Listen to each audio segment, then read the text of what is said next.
Off. Well, hey there, everyone. Hello to you guys in the chat and watching. Welcome back to my channel. It's Christy. I've been doing a recording lately, and we're not going to stop. We're going to keep going. We're going to have this hangout tonight, and then tomorrow is my Patreon hangout. So hangouts galore. But tonight I'm having on two guests. This was arranged basically during last night's hangout when I saw Chrisiousty in the chat and we were talking about the topic of tonight's chat, and Kevin also wanted to join in, so here we all are. And for those of you who don't know, I think each of us might take a piece or contribute to the story. I'll kick it over to my guest to give some of the background. We're going to be talking about JF, Garapé, I think is a correct pronunciation. Andy Warski. We also might talk about a new revelation coming out of the atheist community from a woman, Christina, who many of you might know. She's done videos for a while, even though she hasn't done them regularly in the recent past. But she talked about a very inappropriate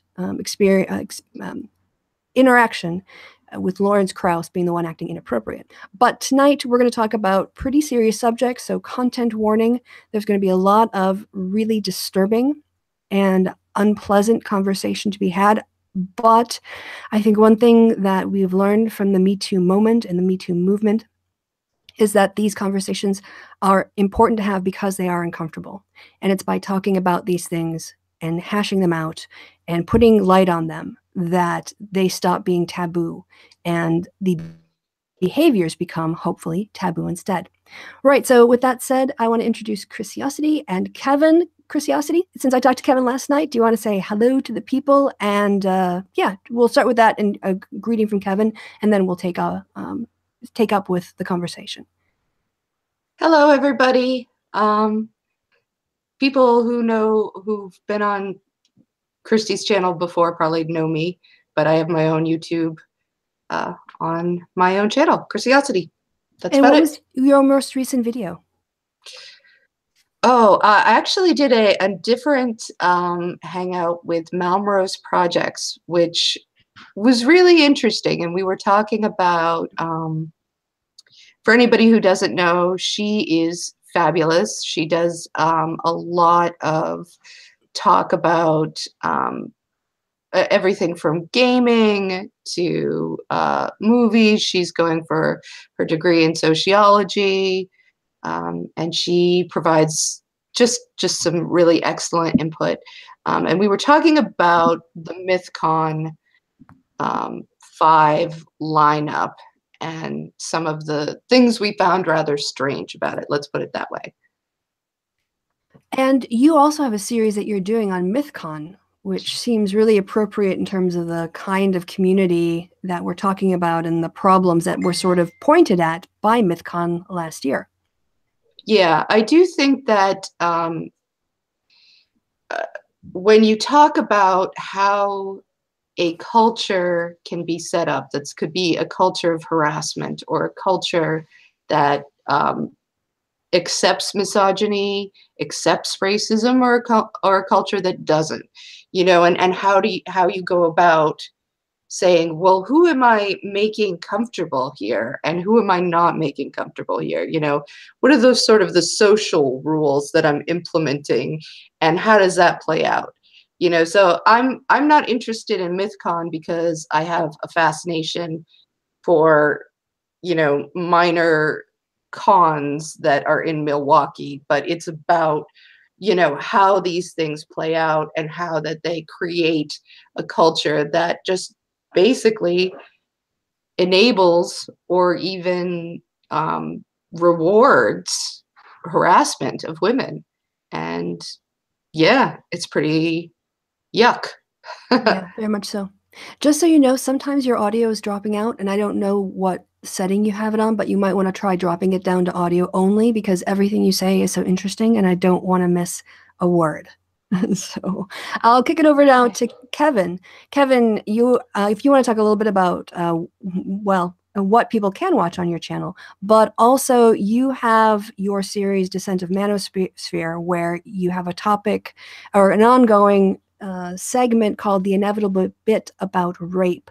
Maybe you want to talk about your channel and also how the themes of rape that you covered might preface some of the stuff we're going to be seeing tonight. Oh, okay. Well, I thought you were just going to do like a general intro, and I was just going to say, "Oh, you all know me. Just go and subscribe to Chrisiousty." But no, you've asked me a serious question about a thing I actually do. Okay, yeah. I do a series called The Descent of Manosphere, as Christy said, and I take one particular person who is, vaguely speaking, anti-feminist in some way, and I analyse their work and their themes and all the rest of it. And one thing I came to discover after the first couple of episodes and doing the research was that they all have hideous, appalling things to say about rape and sexual assault, even if it's just quote unquote sort of vaguely being rape apologists or vaguely doing victim blaming or something like that, through to people just actively saying that rape should be made legal, as indeed Rouge V did. So I found that was a recurring theme, and I felt that it was sort of vaguely edgy comedy to do a thing called the inevitable bit about rape. So in each episode, I do a segment where I take on one or possibly several things that they've said hideous about rape. And I haven't yet featured either of any of the three people, or certainly two people, that we're going to be mentioning in this series. But should I ever have to, that bit's basically set up. Right, it's already done for you. The clips are already pulled. Yes, very much so. Shall we take these in chronological order? So we'll start with the JF story first. And I have to say, I might. It's probably better if Chrisiousty or Kevin perhaps discuss the background of this to catch people up who might not have known all of it in terms of what's going on, and we can unpack. I think, Kevin, you said you read the article very recently, well, and yeah, if Chrisiousty wants to give us like a general broad overview of the thing, and then I've actually got, if you want to lock the screen on me for a bit, I've got the actual court documents, which I'd like to read a little bit from, because I think it's absolutely pertinent and shows that the defense that they're putting up is total nonsense. All right, so this is about Mr. Garapi, who he was in the United States living with a wife who was pregnant, and they were having problems. They were separating. He was afraid of having to go back to Canada. He also appears to just be generally obsessed with having babies. So he started talking to somebody who had autism, was on the autism spectrum,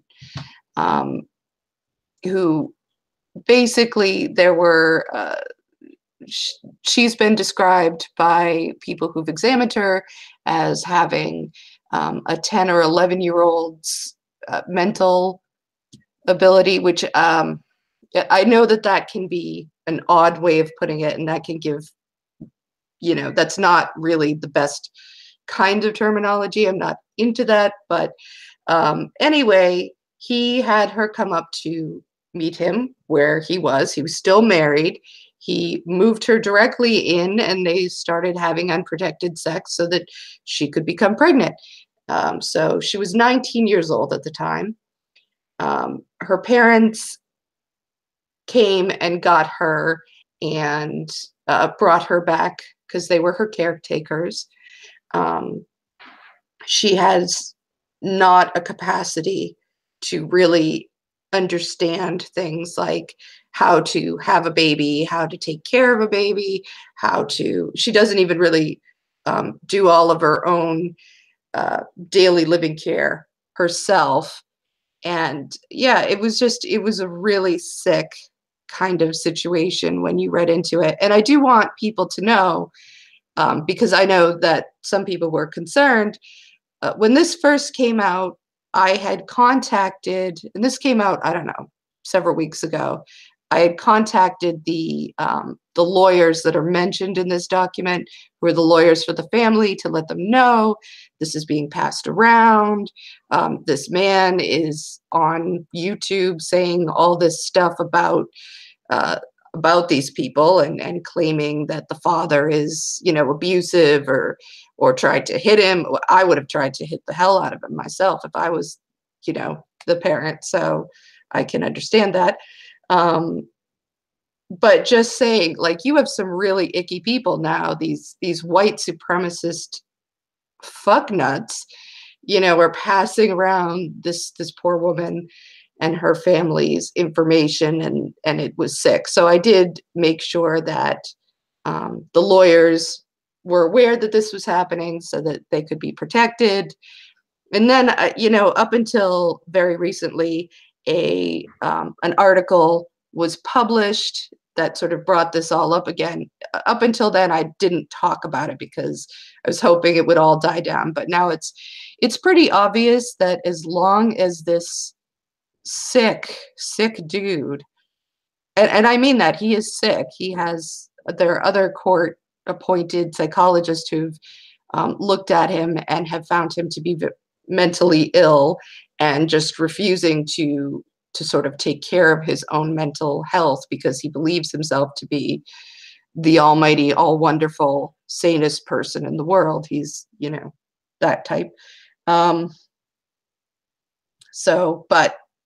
just so people know that we're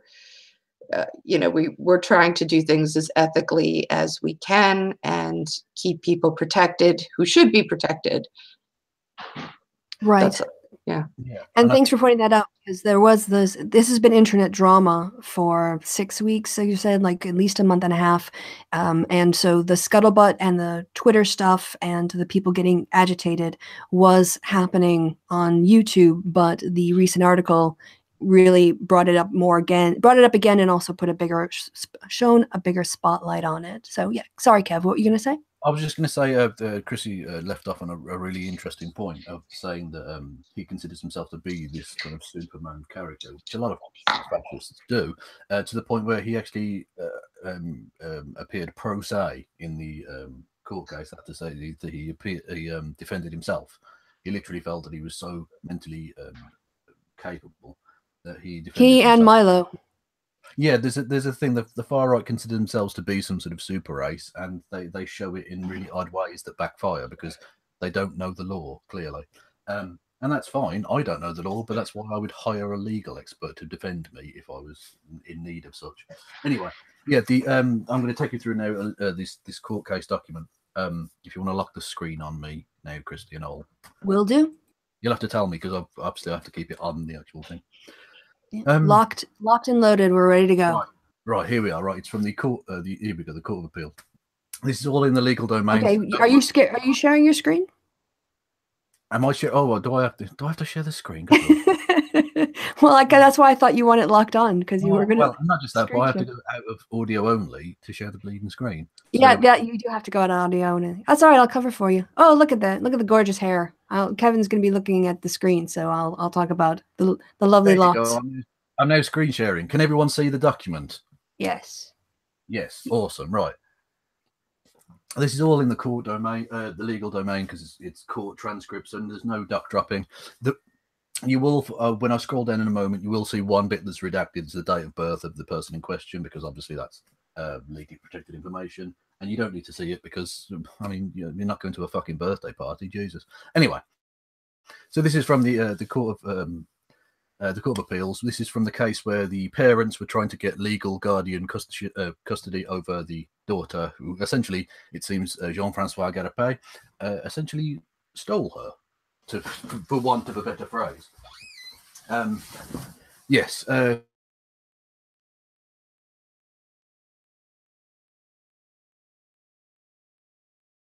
Oh, Kevin, we lost your sound. Do you hear that also, Chrisiousty? But yeah, I don't know what happened. Yeah, he's gone.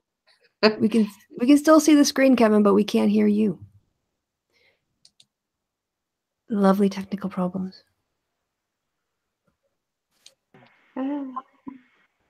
Yep, that's doing all the right things. we can watch you check. Otherwise, you might have to F5. No, okay. Oh no, you're back. You're back. I'm back. Yeah. Okay, awesome. Apologies. Yeah, as I said, that's you all saw that's the official court document, so I don't need to go through that again. Right, this is the quote that Christy briefly alluded to. Here, this is from Dr. Mark Thompson, who states the ward, which is the legal jargon for the person whose guardianship is being sought, so the JF's victim essentially, demonstrates the social. What is that now? Why is that popped up? I don't know if you can see that. I've now got a fucking thing on my screen. Better you than me, because I had the same problem earlier. Yeah. The war demonstrates the social and mental maturity of a 10 or 11-year-old child. She has no comprehension of cause and effect relationships and is often is known to have impaired decision making.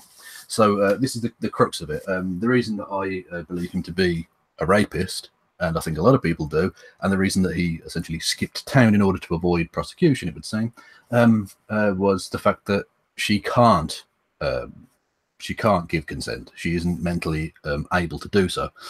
And one of the defenses given by JF and his rape apologist friends is that they claim that this document that I'm showing you here, which is from page 45 of the thing, and I'll give Christy the link so she can post this under the video so you can check it for yourself. They claim this is from the lawyer, and so therefore it can't be trusted. But it's a psychiatric evaluation from, as you can see there, Rosa C. Gonzalez, MD. She is a specialist in adult, child, and adolescent psychiatry. She's not a lawyer. She's a fucking doctor. And this takes you through the whole history of the thing. Interestingly, one thing just for possibly a learning experience, let's say, it says here that she first became aware of JF because he was given a platform by the drunken peasants, as you can see there. Another reason that we shouldn't platform fucking Nazis. Just a little bit of a heads up for everyone there. And then we go down to page 49. That's pretty scary to think that watching the drunken peasants then led to this. I mean, yeah, just the, you know. Yeah, you can, if you go to the link, you'll be able to see the whole thing. But I just want to take you to from that to this. It says here, right. I'm just going to read it out verbatim. As for the question of capacity, an incapacitated person is an adult individual who because of a physical or mental condition is subsequently unable to provide food, clothing, and shelter for himself or herself, to care for the individual's own physical health, and or to manage an individual's own financial affairs. At this time, I find no proof that Jacqueline S. Castellanos, who's the JF's victim, is able to provide food, clothing, or shelter for herself. She's not employed and therefore has no financial resources of her own. I do not see her being able to gain employment at this time to make enough money to take care of herself, which, by the way, is interesting, that he was essentially keeping her as some sort of broodmare, in essence, which is rather worrying. The quote, so back to the thing, quote, the problems with her autism spectrum disorder make her cognitive and social processing a problem that could get her into a lot of problems without the right guidance. I do not feel she has the ability at this time to take an informed judgment as to marriage, which is quite important. She is currently unable to apply for or receive government benefits of her own. She has been unsuccessful at seeking or retaining employment. She does not have the ability to contract or incur obligations, no ability to sue or defend lawsuits, no ability to manage property or to make any gifts or deposition of property, no ability to determine a safe residence, no ability to consent to medical, dental, psychological, or psychiatric treatment, no ability to handle... Oh, shoot. Yeah, go away now. Oh, I was on a roll then. Where am I? Can handle a bank account of her own, no ability to make decisions regarding financial obligations, no ability to enter into insurance contracts of any nature. She has the ability to operate a motor vehicle, but would not know what to do if something would happen, except for to be able to call her parents. At this time, I do not find Jacqueline S. Castellanos capable of being able to take care of herself. Unquote. Now, that's absolutely important because, therefore, she wouldn't have been able to consent to sex legally.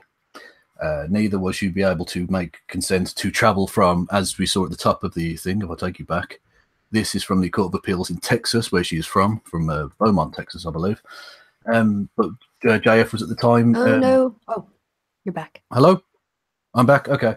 Yeah, this it's important because in terms of her change of residence from Texas to North Carolina, where JF was based, she would not have been able to legally make that decision. And so it might actually amount to a crime of him taking what is in essence legally respected an incapacitated person across state lines without the consent of their guardian, which is in of itself a crime which could land him in prison if he were ever to go back to the United States, which he won't because he's a coward who escaped back to Canada to avoid prosecution.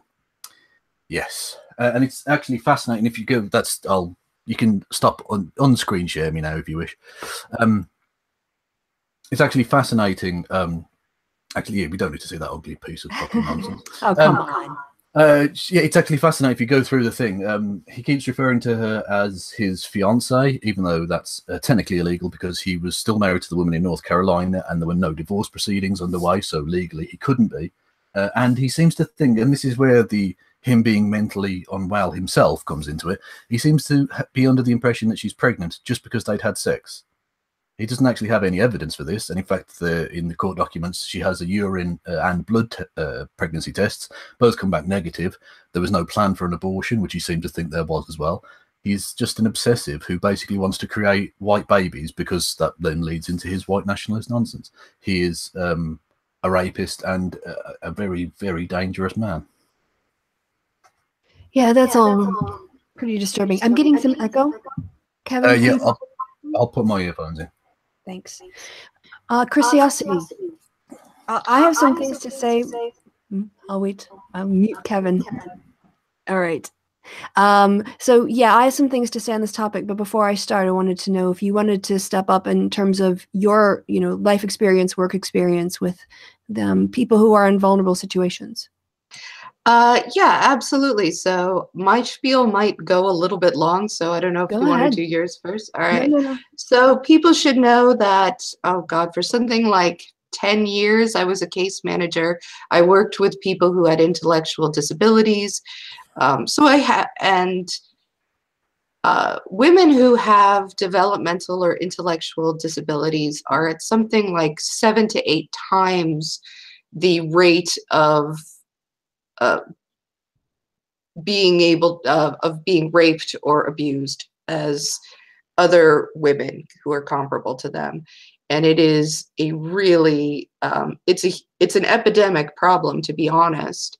And there's a lot of reasons for it, but the basic gist is, for those people who are willing to be a predator against people who are sexual predators, an intellectually or developmentally disabled woman is a perfect victim for them.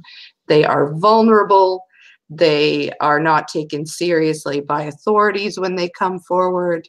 It is very rare for anyone to try to actually bring their cases to court because, they just don't make a good witness, right?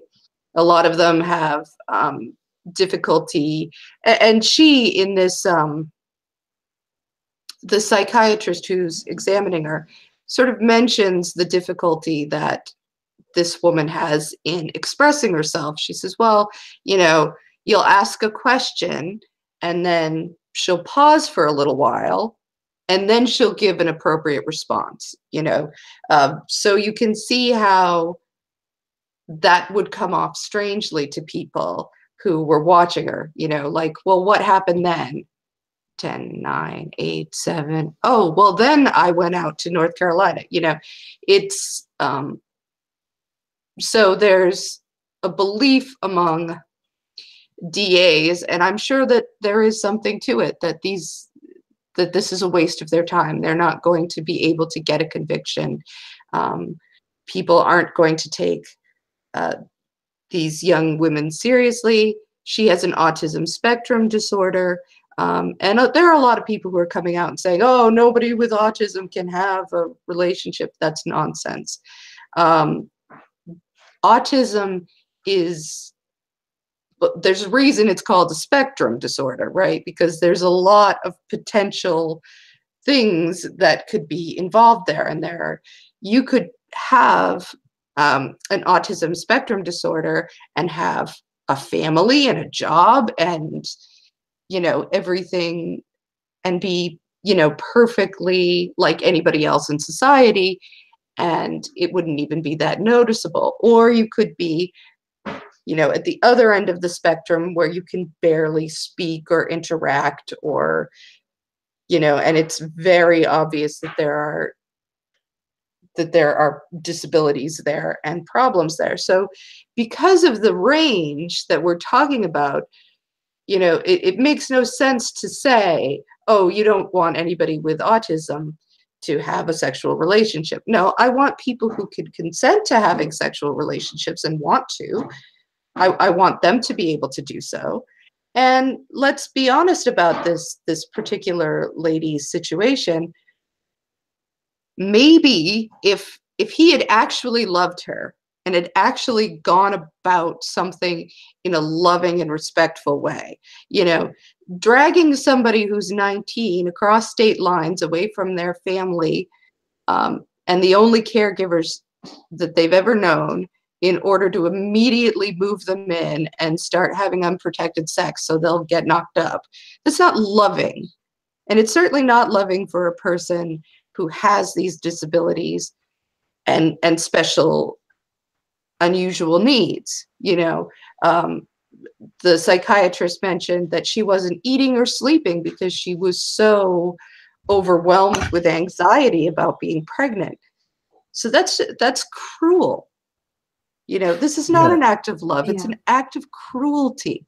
Can I just, it's this, the taking the person away from their support base is also an absolutely classic example of an abusive relationship where you basically become the only person they can rely on, and so you can completely control them. Yeah. And I mean, it's, well, there's a lot there with him that makes it obvious that he's a very just abusive person. He's making me mad just thinking about him. However, I'm gonna like rein that in for a minute, and talk about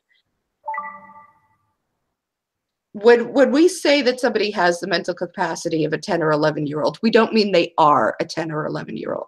And so this isn't a young adult lady who has young adult feelings, just like any other person. She doesn't have the capacity, the intellectual capacity to sort of just go, oh yeah, I'm ready, let's go. Like, that's not who this person is. Rosa Gonzalez, the psychiatrist, even said she didn't feel she was capable of consenting to dental work. Now, I'm sorry, someone who can't consent to dental work certainly can't consent to move halfway across a continent. Well, not halfway, but 1,000 miles away from all of their family and friends, away from their entire structure, and to then get pregnant. Because if they can't consent to dental work for themselves, how can they possibly do so for their dependent child? Right.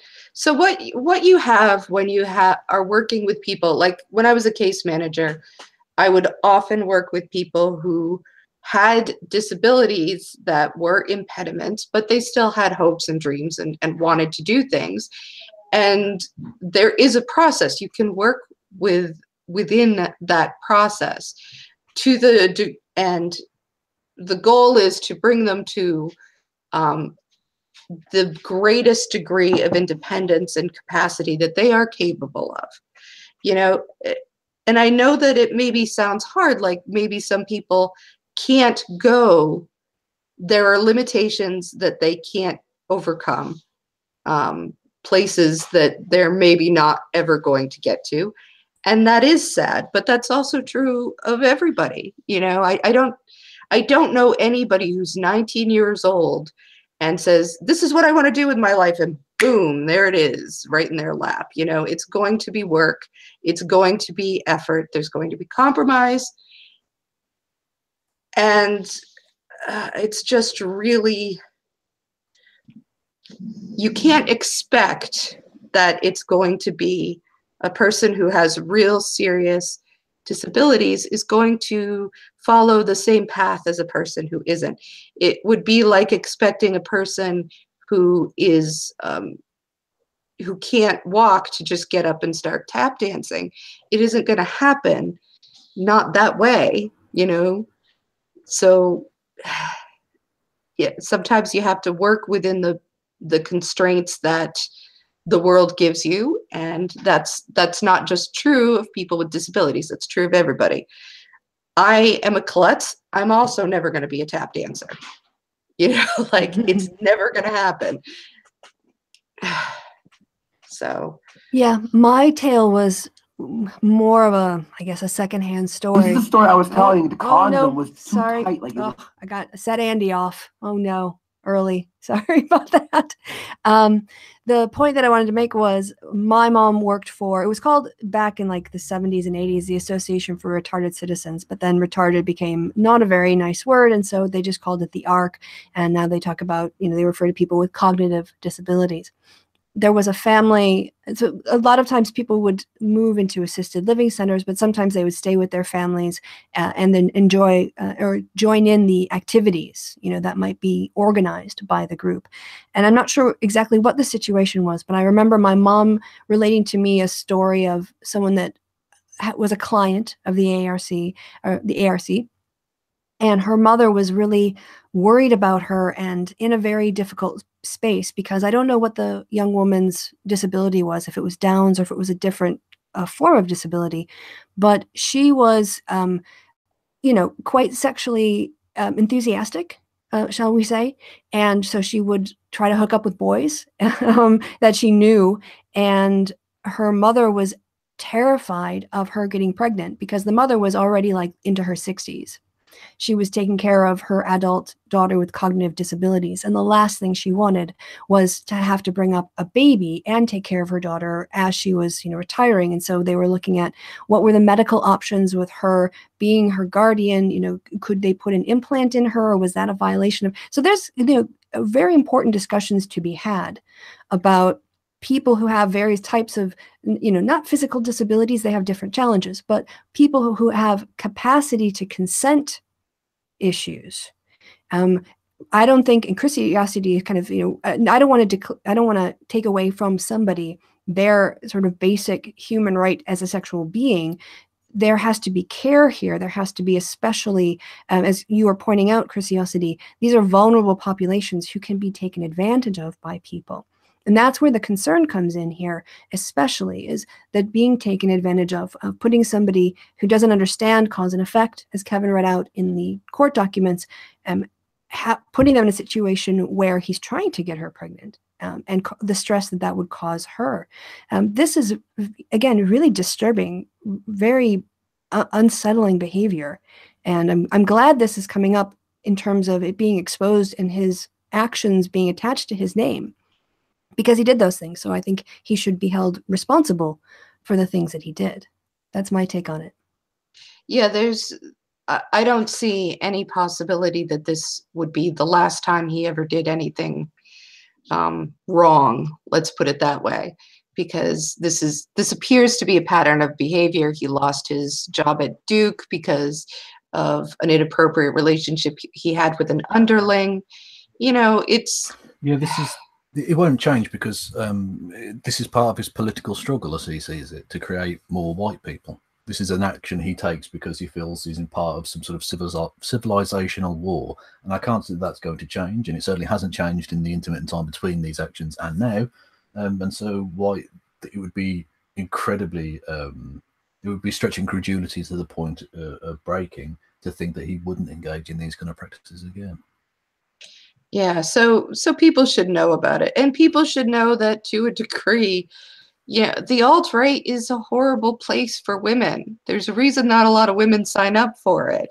It's, basically, you could almost give him the excuse that, well, he probably thinks all women are intellectually beneath him, so that it's not possible for a woman to be a fully realized intellectual person. Well, they definitely do see women as essentially lesser creatures to make sandwiches and babies is essentially the take.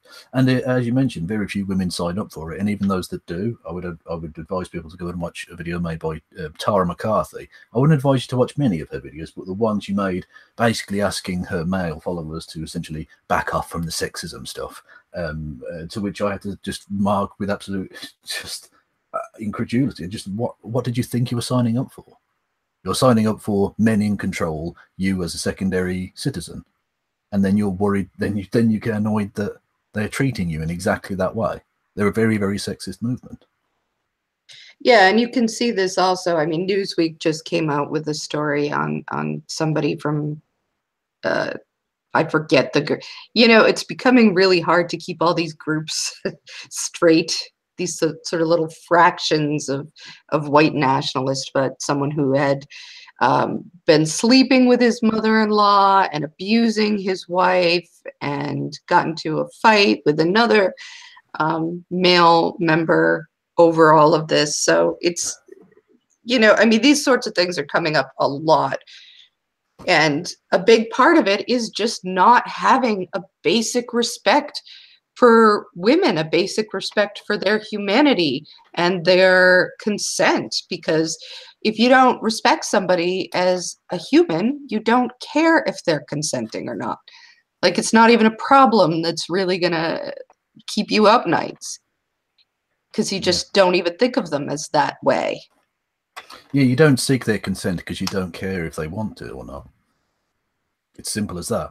It's your duty to breed, and so you don't get a choice to consent or not consent. It's happening, and that's why it is a very, very, not just misogynistic to the point of being sort of intellectually repulsive, but it's actually incredibly fucking dangerous and something that the authorities need to get control of. Yeah, I mean, this is when they say, when certain people say that ideas matter. Yeah, they do. And that's why we really object to sort of fascist ideas and super racist, misogynist ideas, because they don't, there's this, I don't know, thought experiment that some people have sometimes, that you could be the most racist, misogynist, horrible person, but keep it to yourself. And that's just a load of shit. Like, that would never happen in the real world. Like, we all live interconnectedly with us. So if these are the thought processes going on in your head when you're interacting with your fellow human beings, you're like, oh, this one's black, so they're just, you know, they're this and they're that, and this one's got a vagina, so that's this and that's that. Like, that is always going to lead somewhere horrible, you know? Yeah, there's no way to have those set of incredibly strong, distinct feelings and emotions and ideas in your head and not have them affect your outward activities. There's no way you can do that. It's just, no matter how hard you try, it's going to impact the way in which you interact with people. Like, it might not necessarily mean you're going to go out and become a KKK member or rape every woman you see, but in terms of your interactions, there's no way those people aren't going to pick up on the creepy vibes at the very least. All right, so just so you guys know, Destiny wanted to get into the chat, and so I've been furiously finding a way, because I'm using a new computer, so my Skype isn't installed, so I'm copying links to the chat and sending them through on Skype. I have sent him a link to join us talking about this topic, and hopefully he'll be joining here shortly. And if not, it's because of problems with the link, but he might be jumping in at any time. Yeah. Well, that would be fascinating to hear, because I know that he's had a lot to say about this in the past, and of course he's been threatened by JF with suing him over this, which would be really interesting to see. And I'm not surprised that JF hasn't sued him, because let's be honest, it's a pretty open and shut case. Yeah, well, JF, I think what got me blocked from JF was when he threatened to sue Destiny. And I said, really? Have you not wasted enough of whatever money you have left, like suing and being in courts and getting nowhere? Like, just, well, he's got all that. He's got all of Andy Warski's essentially Nazi gold now, so he's probably got a few dollars in the bank, which is incredibly worrying. And again, something that, I mean, I really want to sit down with, like, I don't know, the head of police or something, and just say, look, these people are really fucking dangerous. They're a danger to women, as we can see. They've got very rapey attitudes. They're very dangerous, obviously, to ethnic minorities. We've seen in Britain the incident of the guy who drove into a group of people leaving a mosque in Finsbury Park in London, killing one man and injuring many others.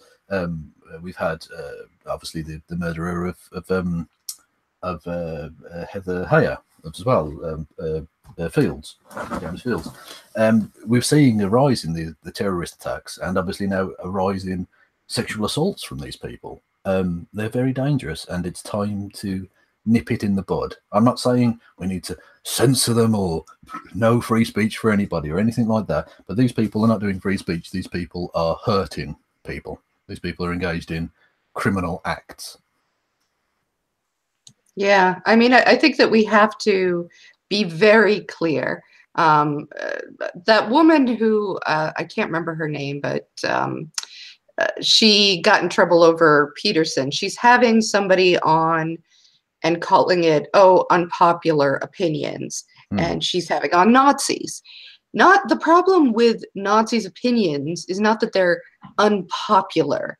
Like, let's not sugarcoat this bullshit. It's that they're horrendous and will lead to millions of deaths because that's where they go. Like, this is like having somebody on to plot a murder with you, calling it an unpopular idea, but instead of one murder, they're plotting 100 million murders. You know, this is my point. If they're actually interested in just doing unpopular opinions, why do they always go with Nazis? They never have on like people, ISIS members.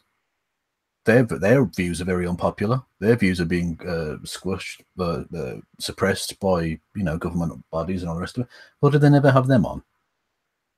Is it because partly they don't agree with ISIS members, which I would agree with them on, or is it just that they're Nazis trying to get away with doing Nazi propaganda because they're Nazis?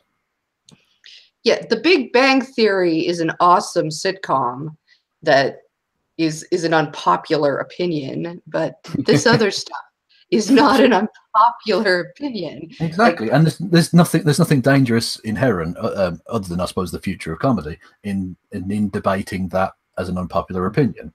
Debating, are the Jews really people? That's rather dangerous. All right, I have a Destiny update, by the way. He's going to be joining us in about 15 to 20 minutes. He's doing something at the moment, but he'll be coming on in about 15 or 20. Well, those who are watching, the over 200 people watching this live stream, if you're waiting for Destiny, you can go make some popcorn, check your phone for a little bit. Well, look, as there are 200 people watching, I don't get the opportunity to abuse quite so many people. So fuck you to all 200 people. You're all pricks. Oh, there you go. I think that they are lovely people who have excellent taste. Well, that's not what you were saying off air. Off air, you were saying they were all garbage. Kevin uses reverse psychology on that. I do, exactly. Absolutely. I am the greatest. I am the greatest driver of people to Christie's channel by abusing them. Honest, it works perfectly. Yes. What was I going to say? Yeah, before Destiny arrives, then, and the chat takes a different turn. Shall we deal with the Andy Warski thing as well? Yes. One thing too we can talk about when we finish the Andy thing is to what extent should we associate sorry, I'm having a really hard time with my words tonight. You know why? Because I didn't practice my Hamilton raps before we came on air. It's because you're American. That's what I normally do. Americans don't have a great grasp of the English language. It's fine. Yes. It's fine. Well, you can usually pronounce the words though. But so anyway, getting back to my point, there's I think with this information out there, people who go on Warski, people who have JF on, what does that say about them? And I think that's something that we can talk about later. But yes, the Warski update, right? So it wasn't sort of bad enough that these discussions were being had. This whole unhappy situation came to light. There was also the problem that in the last 24 hours or so, Right Wing Watch put up an article and part of a blog that shows Andy Warski admitting to taking off a condom in the middle of sex, which in and of itself isn't a problem, but he didn't inform his partner.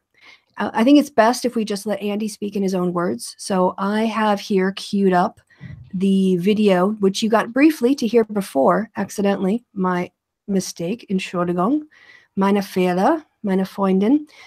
So we're going to listen to Andy's, I don't know. Do we need German interspersed? Is this really not a dark enough fucking podcast as it is? God damn it. Well, I decided to go for permanent residency, so I'm trying to speak more German and think more German. So now it's always running in the back of my mind. Occasionally, it comes to the fore.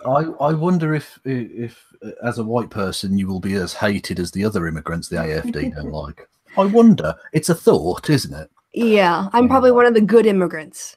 Exactly. Yeah, the whole, oh no, not people like you're okay. Oh, why am I okay? Well, whenever next time, if that happens, whenever there's a story in the press about an immigrant crime wave in Germany, I'm going to blame you. Yes, it was me. I was the immigrant crime wave. Christy is robbing thousands of people all across Germany. She's amazing. Yeah, it gives a whole new meaning to like the blue tide. It's just taking 20 euro notes. That's the blue tide. Me going across Europe. I mean, this is completely irrelevant to the topic. That's okay. We need a little bit of a break. We're gonna have. There was a fantastic story from the Republic of Ireland. Genuinely true. I don't know the exact words off the top of my head, but it doesn't really matter. But what happened was they were finding out that because for those who don't know, in Europe you can travel when you get your driving license, you can then travel anywhere in the EU and drive. Okay, your driver's license is absolutely valid anywhere in Europe. And so what they found, the Garda, the Irish police force, was that there was a particular Polish driver who was committing all kinds of speeding offences all across Ireland, but it's simultaneously, and they couldn't work out what the fuck was happening.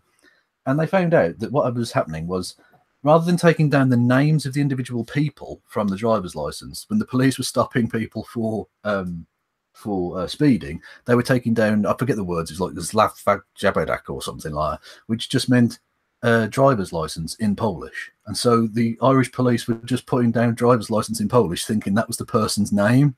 And so it came out that there were thousands and thousands of occasions where they couldn't work out where this one Polish driver was committing all of these speeding offences simultaneously across the country, which I thought was quite nice. Anyway. Yeah. Which doesn't, other languages. Yeah, and not just that, but it just feeds into this, I suppose, xenophobic idea of the Irish not necessarily always being the brightest. But I can say that because I'm Irish, so it's fine. I guess there's always that group, though. It usually depends. Like here in Cologne, it's people in Dusseldorf who are not very smart. Actually, people across the river. It's still Cologne, but it's the wrong side of the river. And they call them cross-eyed people on the other side. It's called the cross-eyed side of the river. That's a very historic name. It's probably very ableist, one would say now, but that is the tradition. Along with there's a statue in Bonn along the river, where the statue is hanging on a wall, like quite up high, so you can't reach it or take it down or anything. And it's a guy dropping his trousers at the other side of the river. And this is the beauty of it. This is why the white nationalism, as currently constituted by these fucking idiots, is so ridiculous. Because even people from the same fucking city that happen to live just geographically in a different part of it, like you live on this side of the river and I live on that side of the river, and they fucking hate one another. And sometimes it's jocular, but sometimes it really fucking isn't. Sometimes it's very bad. Like in London, a lot of taxi drivers won't go south of the river after certain times at night. Not because actually because lots of South London is actually perfectly nice, gentrified areas. It's just a bigotry they have. They won't go there. So the idea that you can have people from Ireland and England and Germany and Russia all united when you can't get two people from two different fucking streets to unite together is ridiculous. On the story of that, the dropping trowel statue, it was destroyed during the Second World War in bombing. And when they reconstructed the wall and the area along the river, the people insisted on putting a replica back up. So they're quite attached to that little stick in the eye or whatever. Right. So often we do this in our Hangouts, which is when we're talking about a really depressing topic, we will have a mental break. It's the equivalent of being on Twitter and seeing a cat video, and you just pause and watch the cat video or the dolphin video or the chicken video, whatever it is, to just take a break from Twitter and the shitstorm that it is. Having mentioned earlier my research for the Descent of Manosphere, it's rather intense and incredibly bleak at times because you have to listen to rape apologetics and Nazi apologetics and indeed rape advocacy and Nazi advocacy.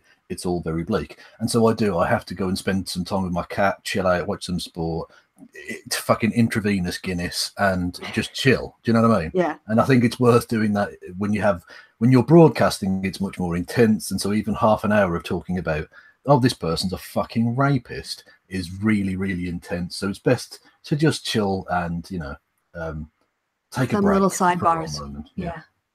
All right, so let's get back to the shit. We're already. Let's descend down into the fucking moral basement once again. Yes. Here we go. All right. So we've got Andy's talking about his own stealthing of a drunk woman. This is the story I was telling. The condom was too tight, like it was hurting my dick, and she was drunk. So during the sex, I pulled my dick out. And maybe you're just in the wrong hole. No, I pulled the condom off. No, it was like I didn't get the proper fucking Trojan ones. By the way, it was some random gas station one. Check. Yeah. Yep. Listen out for the additional piece of racism he throws in for no fucking reason as well. Just a cherry on top of the shit pie. That were so tight. I'm like, this is like Asian fit. Fucking bullshit ones. Yeah, it was like Asian fit or something. So I roll it off. Yeah, and then I fuck her without the condom on. But I was hammered. Like I pulled it off, and she was mad at me after. She's like, "What the fuck? You pulled off the condom?" Yeah, sorry. But I pulled out and everything. And then I was like, next day, I'm like, "Oh my god, what did I do?" And I went to the fucking walking clinic. Well, what year did you do that in? Because that's rape today. Yeah, stealthing is illegal now. That was probably 2000. Say over 7 years. And over 7 years is the answer. And 2009 probably. Okay, that's how. Because after 2000, that became rape. That's now rape. I'm just making sure the statute of limitations has passed, my friend. Yeah. We ended up fucking interesting. Yeah, go ahead. So interesting point that I was told by someone who knows better than I. Apparently, for rape and sexual assault, Canada doesn't have a statute of limitations at all. So that's what he just said there isn't true. If it were illegal, then it would still be illegal now. Right, but if it took place before it became a crime, it wouldn't be prosecutable. Yeah. Yeah, indeed. Not saying it wasn't a crime. Not saying it wasn't wrong. Saying it's not prosecutable. Yeah. Okay. So this is only like another minute long, so we'll just finish it off before it have it in its entirety. For that, it doesn't matter to hashtag me too. You could have you could look what happened as he's in. Sorry, dick in this bitch's mouth. Fair enough. But I was 20. I was probably 20. I'm touched. How does that make it better? I'm sorry, just to put in there, but like it's crazy that I was 20. But what does that change about you not getting consent? You were an adult at that point. So anyway, sorry, back to it. That's 8 years or 19. I was like late teens. What, you've never pulled off a condom halfway through? No, I've never. I wouldn't know, man. That's like asking me if I've ever been struck by what's it like being struck by lightning? I'm like, I've never been struck by lightning. I wouldn't know. like banging a few times after that. I never lived in a condominium, Andy. Well, I thought this in my head because I was like scared because she was a hoe, right? But I was like, so she was a hoe. Yeah. Right. Not just that, but hang on. I'm sorry. I was just going to say, if you think that she is a quote unquote hoe, the fact that you fucked her makes you a hoe too, you prick. Just saying. He's taking off his condom, but he's calling her. Yeah. Just. I can only hope he got the fucking clap from it as well. Then fuck him. Have something. Like I'm waiting for the fucking letter, right? So I might as well just keep doing it because if I have something, I have it. There you go. The wise words of Andy Warski. All right, so stealthing. By the way, just for a couple of points because my mic cut off and I was trying to speak. Yeah, the fact that he was 20, I have to agree with you. You'd been legally an adult for 2 years at the very least. Depending on what jurisdiction it was.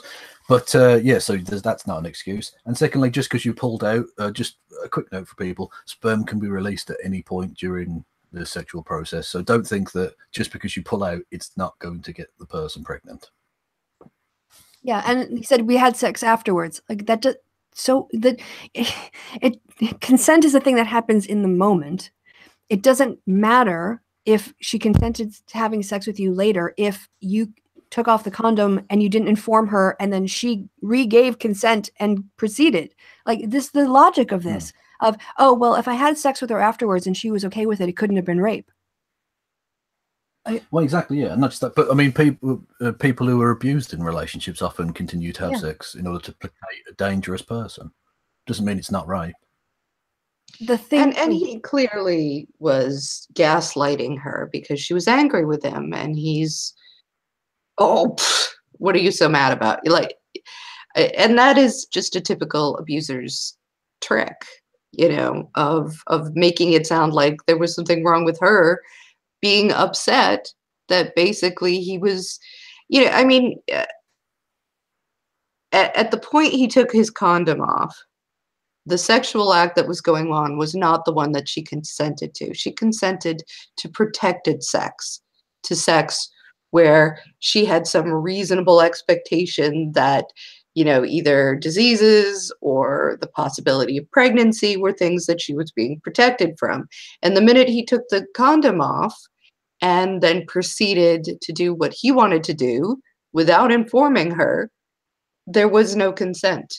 Like, that consent was gone because it was a different sorry, thing. I was just going to ultimately, he knew exactly what he was doing was wrong, because he's now changed his tune and now seems to be at least partly claiming that it slipped off. To which I have to say, hang on a minute, it was really tight around your cock. Yeah, that makes then all of a sudden it was completely not tight whatsoever. And at no point did you go, I wonder why those two states of affairs have changed now. Why is it no longer, my condom slipped off? Fuck off. No one believes you. That's a lie. It was so tight, it was hurting. And then it just like rolled up and popped off like a sock that you push off, you roll up and you push off the top of your toes. Well, exactly. What? Not just that, but what, you wouldn't notice it not being tight as fuck anymore. Like, what, did you suddenly lose all feeling in your cock? Fuck off, man. It's just such a lie. It's such an obvious lie. But that's the thing. His fans are such rape apologist idiots, so they'll probably buy it. Well, you'd have to be really stupid to buy that. Like, well, yeah, but we're talking about Andy Warski fans. Of course, they're fucking stupid. Jesus. I mean, that's, to me, it's sort of an insult to my intelligence that he's even coming out with that. Like, come on. Yeah. Please. What I noticed listening to it again, and now I'm sorry. 9 years later, you're gonna sit here and have a giggle about something that happened when a condom accidentally fell off. No, like, that's here. I have this great thing that I just came up with to share with you all. This like random thing that happened 10 years ago. That is such. Do not insult me that way. All right. We know you're fucking lying. We know you did it on purpose. We know you knew it was wrong. You had no concern for her. You don't give a shit about her. You were all worried about your own possibility of having, something bad happen. You didn't care that she might get pregnant when she wasn't prepared to. You didn't care that she might get a disease from your stanky ass. God. Well, she shouldn't have been messing with his ass. That's an entirely different thing. I don't know what's going on there.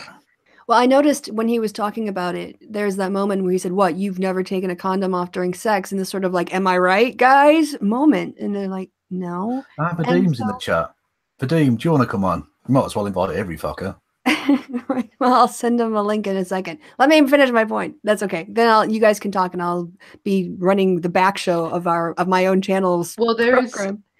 There is also a lawyer who wants to come on too. So everybody should come on. Let's all be on. We'll just all sit and talk about rape. Yeah, Sircor should contact me on my DMs on Twitter to explain how I can get the lawyer the link, and I can also reach out to Vadim after this. So first there was the "Am I right?" kind of thing, and I honestly don't.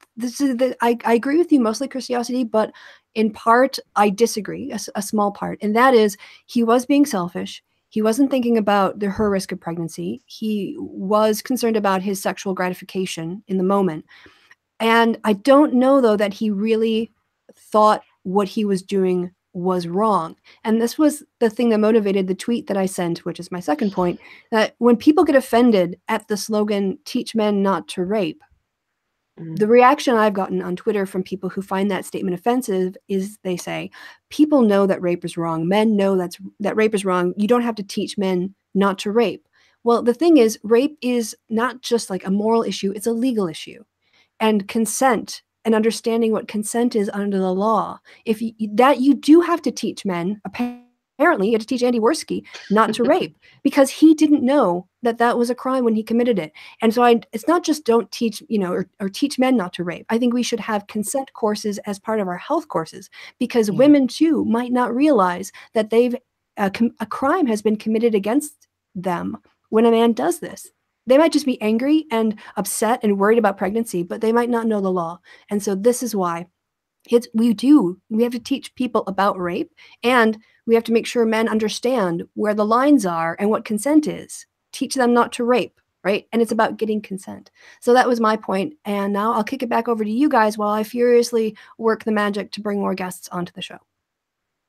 Yes. Yeah. Oh, sorry. For the second night running, Christy's going to run, like as she says, the back channel, because she did last night to Mike Stutchbury, which was a lot of fun. People should go and check that out. Much more humorous, although we were dealing with the alt-right as well, so serious stuff as well. But yeah, so thank you to her for that. Anyway, I don't know if you had a serious point to make. I just thought I'd throw in a plug for our little chat yesterday.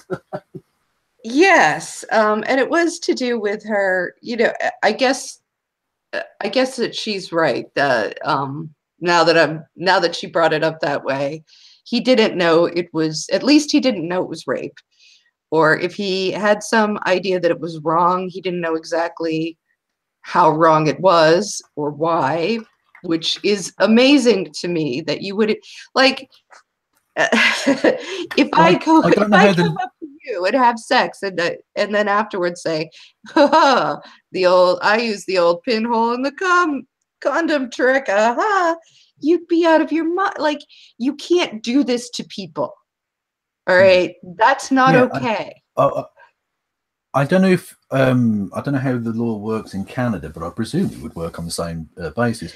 The ignorance of the law does not exempt you from the law. Oh no! Just because you didn't know that it was, just because you didn't know it was illegal. Not that I'm saying this was necessarily legal, because, like I say, there seems to be some ambiguity as to whether it was or not. But just because you didn't know it was illegal doesn't mean you can't, and indeed shouldn't, be prosecuted. Yeah, and the thing about in America, it's really awful because there are states where certain things are the law, and then other states where the law is completely different. And it's really frustrating. That would annoy the fuck out of me. The idea of having that federal system, and I understand why all of that sort of thing takes place. But the idea that in one state a thing is perfectly fine and in another it's like, that's not a country, then, is it? That seems ridiculous to me. But Vadim. Whatever. Hey, am I pronouncing it correctly? Because that's how I pronounce it, but I might be saying no, that's exactly how you pronounce it. And Vadim, like that. Hey, everybody, what's up? Yeah, actually, it's commonly mispronounced, so don't worry about that. You nailed it. Yeah. So less fun subject. Yeah, it's something that I was kind of getting some heat for, I don't know, talking about yesterday on Twitter, and I kind of I had a couple points that I wanted to bring up, and I haven't listened to all of the Hangout, so maybe this has already been repeated.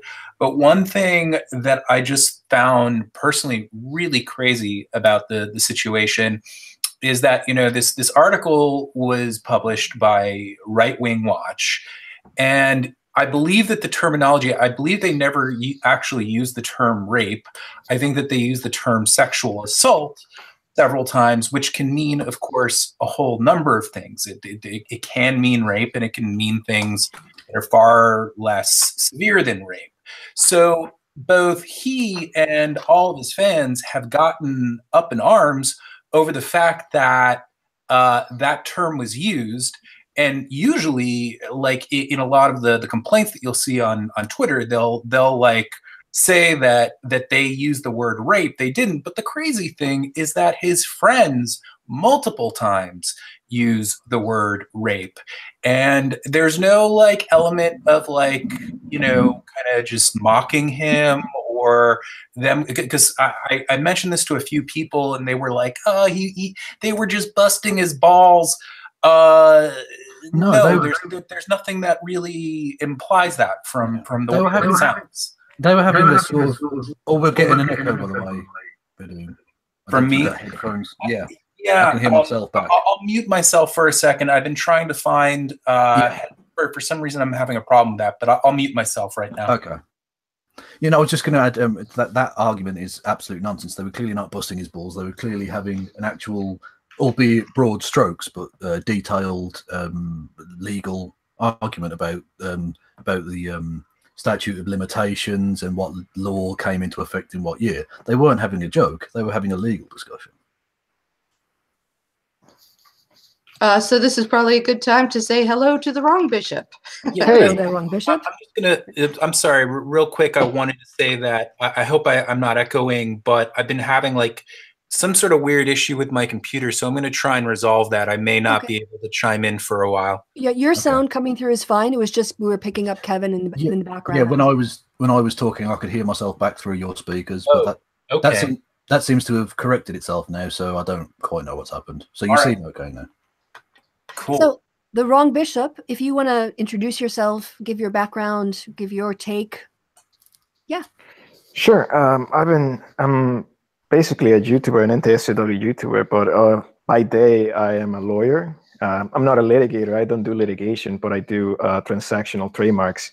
But in a sense, I went to 3 years of law school, so I may as well use my litigation knowledge that I learned during law school to kind of help you guys out. You have a lot more than anyone in the room, so please. Yeah. We appreciate your expertise to the extent that you've mastered your 3 years of law school. So yeah, please go ahead. I wouldn't call it master, to be honest. So so which part are we talking about? Which case in particular you guys want to know about, or you guys just want to maybe a summary of kind of the stuff that I've kind of covered on my own like legal streams, looking at the documents? We did it with JF first and then Warski. So if you want to do that in the same order. All right. So the thing about JF is that he's a very peculiar boy, and he's not very good at being a lawyer. He thinks he is. He is just completely awful about it. And actually, one of the things is that it's actually much worse than it looks. So first of all, what happened with JF in a kind of timeline manner is that he met this woman. I think it may have been a professor at Duke University in North Carolina. And they got into a quick marriage, and they had a baby. He seems to be obsessed with having children, as many children as possible, according to kind of the psyche evals that he had to go through his divorce. And they met, they got married, they started to have a child, and then he became like very controlling. He became very insecure about his own place, his ability apparently to please women, and in general he kind of like hinted at his insecurities, and became really like he started spying on this poor woman, and started just being emotionally abusive. I don't think there was any physical abuse. I to be perfectly honest, I don't think he's capable of physical abuse. He's not the tallest, most physically imposing person there is. But kind of the result of it was that she started filing for divorce, and I'm not entirely sure how the divorce documents kind of became leaked, because they shouldn't have leaked. I don't think they're actually available in public, but as a public, as the internet, we did get a hold of the divorce documents, and what we found was that JF is kind of a shitty person. and in many different ways. I think we've kind of muted ourselves, but I know I kind of went, so I'll do that just as, he's kind of a shitty person is a light way of saying it. Yeah. Yes, a very shitty person. Just from the divorce proceedings, we find that he's just controlling, and he's actually a deranged person. The thing about a divorce is, and I worked very briefly in kind of like when I was still like going up in law school, I worked briefly with the probate courts here, and there's always two sides of a story with a divorce. There's always what he said, she said. But the thing is that by JF's own admissions, by JF's own documents, he comes off as just someone that's very deranged, mentally deranged, and you can maybe forgive that he was going through some stressful times. But there's a lot of stuff. For instance, he threatened to take the child. Well, the child was still in the mother's womb, to take the child to back to his native home of Canada. The thing is that the child was still in the mother's womb, so he couldn't kidnap the child. He couldn't just take the child out and take him. So the mother was actually very baffled that he may do something to the child while she was still pregnant. He also, when after the child was born, he was given, supervised visitation in the hospital, and there's a form that he has to write in. And in the form, he started sending threats and saying that the people who were keeping his child from him, the people who were supposed to go and who were supposed to oversee the supervised visitation, that they had no authority to take the child, that he was just going to take the child and flee. Fortunately, that didn't happen. Fortunately, the mother was warned about this, and unfortunately, JF wasn't able to. What amounts, functionally speaking, I don't think on a legal sense, but functionally speaking, I would say it amounts to kidnapping the child and just going off on back to Canada. But it kind of shows that he is a very deranged individual, and that kind of just, between others, there was a psyche eval as well in the later parts of the document, which kind of included some stuff about that kind of pointed at JF being kind of having delusions of grandeur. This kind of belief that he is infallible and it's incapable of making errors. And I think you actually can kind of see that in his streams. I've made a lot of videos on the Warski streams. You can kind of see this thought that this man does not believe he's capable of making mistakes. He actually many times unironically says that he has a perfect memory, and that if there's a disagreement about the facts, it wasn't that he forgot or that he might be just misremembering the fact. It was because the other person misremembered the fact because he has a perfect memory, and that really shows on his psyche eval. And I would really recommend. I mean, it's not a legal document. It's just a doctor kind of expressing his the JF psychological situation. And I would really recommend anyone who wants to kind of get a grasp of what insane this person is and how dangerous this person is at the end of the day, to read it, because he is found to be very manipulative. He's found to be very just these constant attempts at lampshading everyone around him to just kind of forget about his insecurities and to let down his insecurities, and to be honest, it's quite scary. But that's basically the first kind of case we have on JF. That's the first time that JF went to quote unquote court, because I believe that all of this he did on a pro se. He was trying to defend himself. He believed that him as a doctor, he could just use Wikipedia to learn about the law and defend himself, and obviously he failed that. I briefly earlier in the stream, I took people through the court documents where the young girl, the mentally incapacitated girl's parents tried to get, and indeed did, thankfully, get custody, guardianship over the woman. And he appeared pro se and appeared, like you say, I think, frankly, rather delusional. He didn't seem to know and seemed to get rather frustrated when the court would say, well, that's not possible, or that's, you can't legally. Like, he seemed to be convinced that this woman was his fiancée and that she was pregnant, even though that wasn't legal, and there was no evidence whatsoever that she actually was pregnant. That. Yes, exactly. I just wanted to chime in with one quick thing. Sorry. Sure.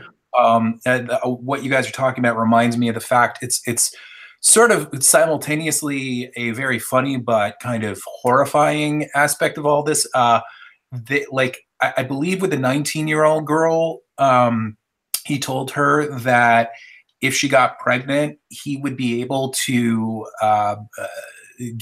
help her give birth to the baby at home because he had experience with monkeys.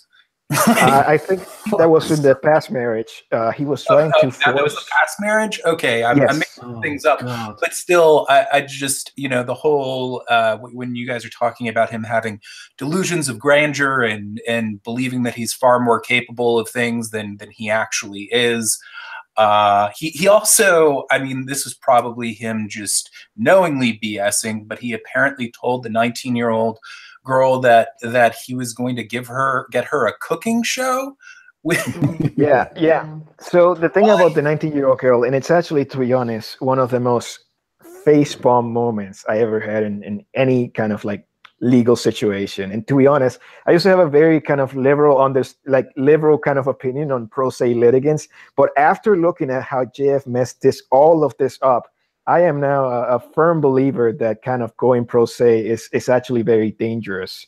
And it's actually something that wastes everyone's time. I've changed my opinion on pro se litigants just by seeing how just completely messed up the case and just wasted everyone's time. So the thing about the 19-year-old girl was that while all of this kind of divorce thing was going on, the JF kind of went on many drunken presence streams, and apparently a fan of this girl, a fan of JF, was this girl, this 19-year-old that was mentally challenged, and apparently she hit him up, it looks like, and they started talking, and apparently, according to JF, they fell in love.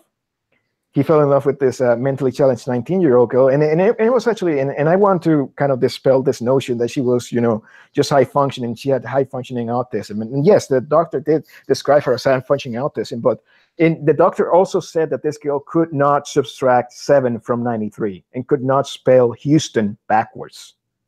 That's basically kind of the cognitive abilities you have on this scale. So as I was saying here, yeah, sorry, go ahead. Yeah, I took them through that court document, like I say, and the Rosa Gonzalez, the MD, and her analysis, yes. And she said that she wasn't capable of even consenting to dental work, let alone marriage or contracts or anything like that. Yeah. Yeah. Again, I'd like to chime in real quick, and I know that this is total speculation, but a part of me thinks like maybe he knew what he was getting himself into, and he wanted to impregnate this woman purely because he knew he could have her, bear a child, and then prove that she was an unfit mother and very easily take the child from her and raise it himself, which it seems like he wanted to do in these other relationships. Yeah, it would be far easier to control her and that child in that scenario than it was when he was with the professor from the university in his first marriage. Yeah, and to Destiny, welcome to the stream, by the way. Before you talk, I just want to put out quickly that we know he's got form, as they'd say, on abusing positions of power and of imbalance in relationships, because he was also having a relationship with an undergraduate, like somebody under him. Yeah, and I know who it is. Yeah. Mm-hmm. So he's already crossed lines in terms of having position of power over someone or authority and having a sexual relationship. So it's not like he's never done that before, and it would be surprising that he would abuse someone like that. Oh yeah, no, I don't think it's not that he doesn't abuse someone. It's just like his goal wouldn't be to take the child. I spoke to so much of Jeff before he started to grow up and become a big boy on YouTube or whatever. He was like the guy that got me into philosophy because of our early discussion. So like talking about it now is really interesting. Understanding everything that JF says is actually really easy. And a lot of people have a really hard time with JF because some of the shit he says is so crazy, and they get like really like over analyzing every statement or whatever. Basically, JF lives in this world where he has like this there's a name for this philosophy, I'm sure, but he has like this evolutionary psych view or evolutionary psych view of the world, and like that's like his moral system.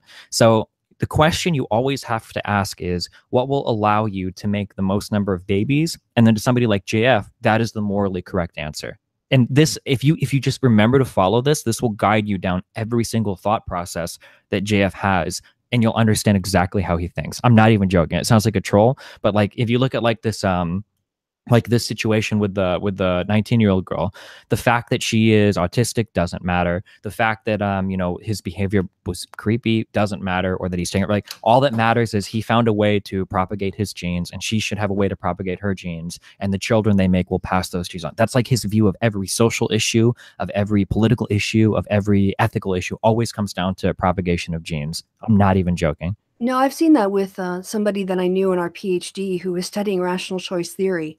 Mm-hmm. And after a couple of years, he started to really live his life as everything was a balance of utility and costs in relationships. And he had very bad relationships. And you do see this where people take a scientific theory and they start to embed it into their moral worldview.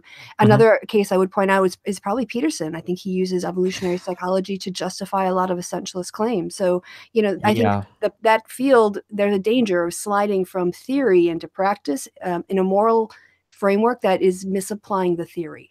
Mm-hmm. So yeah, I definitely agree. The or sorry, do you wanna? Oh no, go ahead.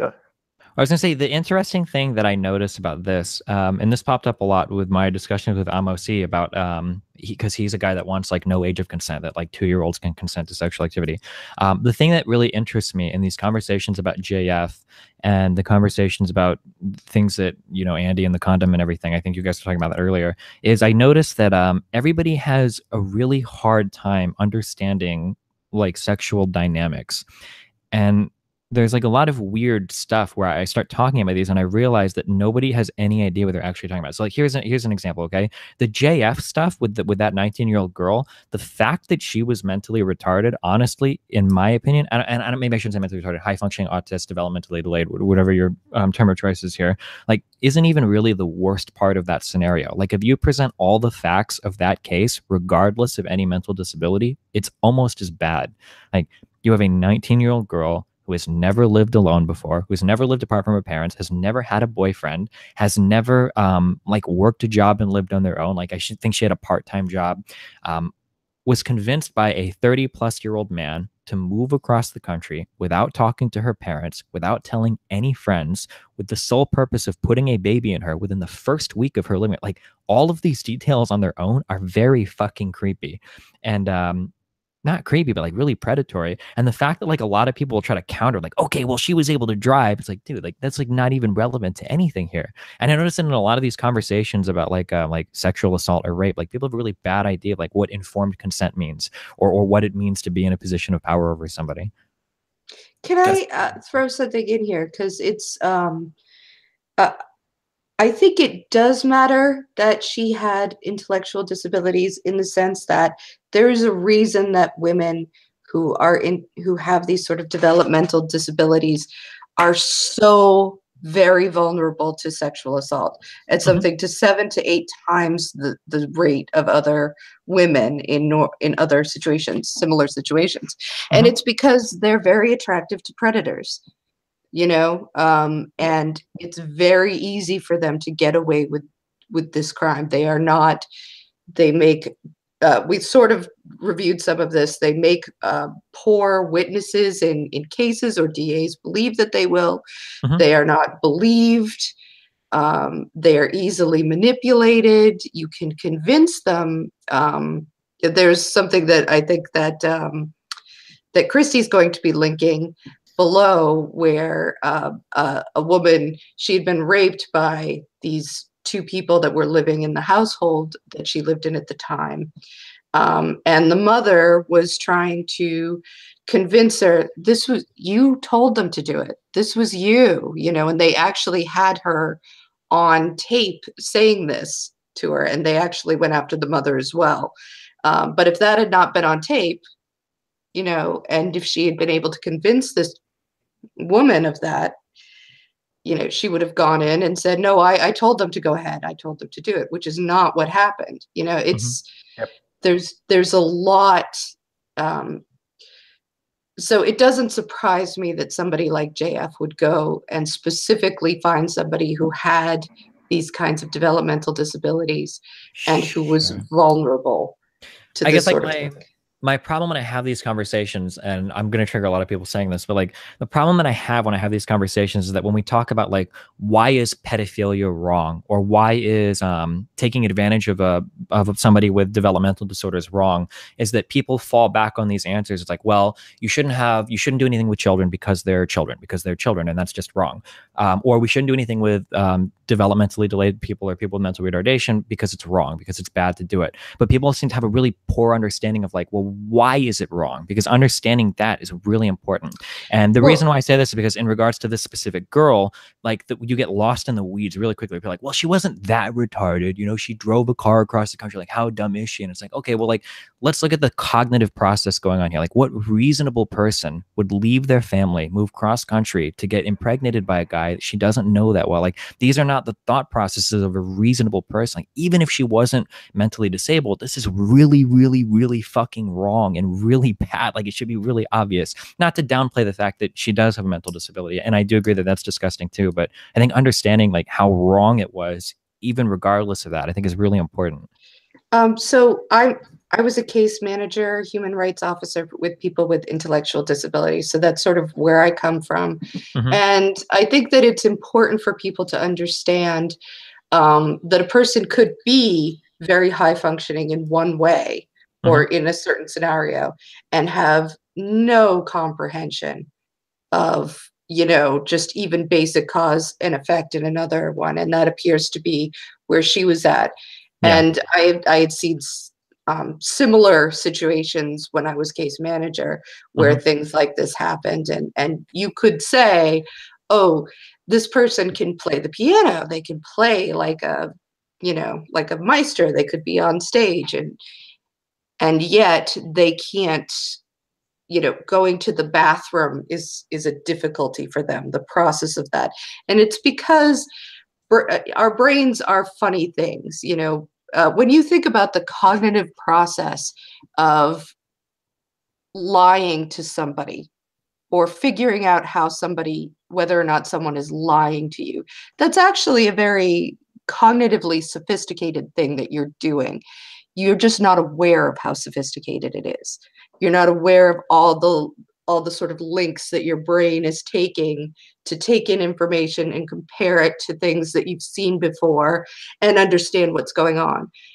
So for a person who has autism, they can very easily be manipulated. Sometimes, you know, I'm just saying that there are cases where a person might have autism and have no comprehension that they're being manipulated. They're just wide open to it because that link isn't there for them. Their brain isn't catching it. So I just want to communicate this to people who are out there saying, well, she could drive, so she could do this. Like, no. And this is not to say that people can't have wonderful lives and very full lives, or that there aren't people with autism who could very easily consent. You know, it's about the individual person because it's a spectrum. We saw earlier in the stream, obviously I wrote it out the thing, and we had from two separate psychiatrists them confirming that she wasn't able to understand cause and effect and have informed consent. The second one, the more detailed of them, said that she wasn't even able to consent to dental work. I mean, that's someone who is not able to consent to sex then, clearly. Yes, Yeah, and the thing is that in the JF spins this actually. JF says that these were not psychiatrists who said this. These were lawyers, and he lies, and he outright lies. He lied it multiple times, and I have it on clips, multiple times lying, because they were. If you actually read the court documents, these are actual psychiatrists who said that. Yeah, we're gonna.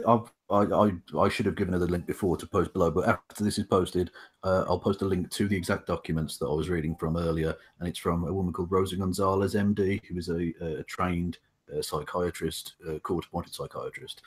It's not the lawyer that was saying that; it is a doctor that was saying that. Yeah. And on the issue of him being her driving, my dad told me the story that he was driving a tractor when he was 5. Yeah. You know? And so driving, if you think about it, okay, is it more complicated to get on a highway and drive for a really long time? Yeah. But if you multiply like a 5-year-old to a 10-year-old, a 10-year-old could probably handle it, right? So when you think about what processes you have to do while you're driving, yeah, there are some judgment skills there in terms of speed and distance and things like that.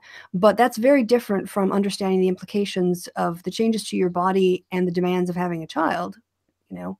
Yeah, and this is actually specifically addressed in multiple questions of these. In one question, they or in one statement, one of the psychiatrists said that she would be able to drive perfectly fine on her own, but if she ran into any trouble and she had to stop, she would have to call her parents to figure out what to do. That was a specific statement in one of the documents. Yeah. So, and this. I was just going to say that was from the document we read out. Yeah, it said that if anything were to happen, the only response she could have was to ring her parents. Yeah. And that's not someone who's really capable of controlling it. And she also proved her kind of inability to, I don't like to speak of it this way, but kind of like her inability to understand this when the psychiatrist specifically asked her, like, do you know what JF's revenue is? Do you know how much money he makes? And she had no idea. And she asked, like, what would you do if he decided to leave you and you were pregnant? And I think that's when she went quiet for like 5 minutes and then said afterwards, like, you know, I really like cats or something. Like, just Yeah. like not the yeah. Ugh. It's Yeah. and he is an educated person. He should have been able to make this determination. He just didn't give a shit. Like I'm sure that he knew in conversations with her after a week, you know, that she was having these sort of communication issues and that she wasn't always able to respond quickly or appropriately. Mhm. You know, he But knew. this is the thing. This is the central point in understanding JF, though, is that these issues don't matter because the only thing that matters to JF is the propagation of genes. So whether or not she is mentally disabled, whether or not she isn't able to consent, these literally do not matter to him and in his moral system. That actually reminds me when you had a conversation with him, when all of this kind of came out and was first a hot topic, you guys, I believe, talked on a Warski stream. Yep. And the moment that you got off the call, he basically said that your entire goal was white genocide. Yeah. Which is hilarious because the girl that he got fired from his university for having for the undergrad that he was trying to pressure in a relationship is Chinese. And then the mentally retarded 19-year-old girl is Hispanic. So I'm not really sure what white genocide you think is being committed. Yeah, I don't know. And I'm sorry to kind of, I need to turn my camera on and just. Oh, how adorable. I've got this going on right here. You're locked now. Anyway, I'm sorry. That's not. Well, I'd like to the wrong CC's the star of the bishop. show, so I mean that's glorious. Yeah. I think the wrong bishop, because I did watch your video quite some time ago, and I think that you had some important points about those people who would like to say that everybody in the court was sort of lying or out to get JF, which I don't think a reasonable person would assume anyway. But you had brought up just exactly what they would be risking if they were to do something like that for some crazy reason. Yes, actually, it's one of the first things that they teach you in law school is the rules of professional conduct and how important they are and how in much trouble you would get if you violate any of these rules. You basically lose your entire career. So Rule 3.3 of the rules of professional conduct, I believe, forbids attorneys from making outright lies to the court. You know, you can play around with the truth, and that's why kind of attorneys get a lot of, you know, flack for being liars, but like making outright false statements is a big no-no. And every single lie that you tell as an attorney, you're basically putting your entire career and maybe under certain circumstances, your freedom, you might be even like risking kind of criminal litigation. So it is a huge thing to lie. And actually, one of the things is that when you're kind of conducting this litigation, you know, lawyers actually threaten each other when someone's trying to sell like some kind of minutiae lie to report each other to like the bar association just for saying a small kind of misleading statement. But so the idea that a lawyer for this kind of small kind of custody kind of guardianship case would just completely make a false lying statement is just preposterous. You know, two lawyers from two separate law firms would have to conspire to this. They seem to spin this narrative like the lawyer that represented the girl was her own lawyer. Like she was an adult. It wasn't like the family like made her use their lawyer or something. And getting guardianship over somebody, that's a pretty high bar to pass. It's like it's pretty hard to go to court and say like, hey, like I want to own this person, right? Which is kind of what you're doing when you're getting guardianship of somebody. It's a pretty hard bar to pass. So the idea that like all of this was just like done on a whim and that all the psych reports were faked and this, you know, is really, really ridiculous.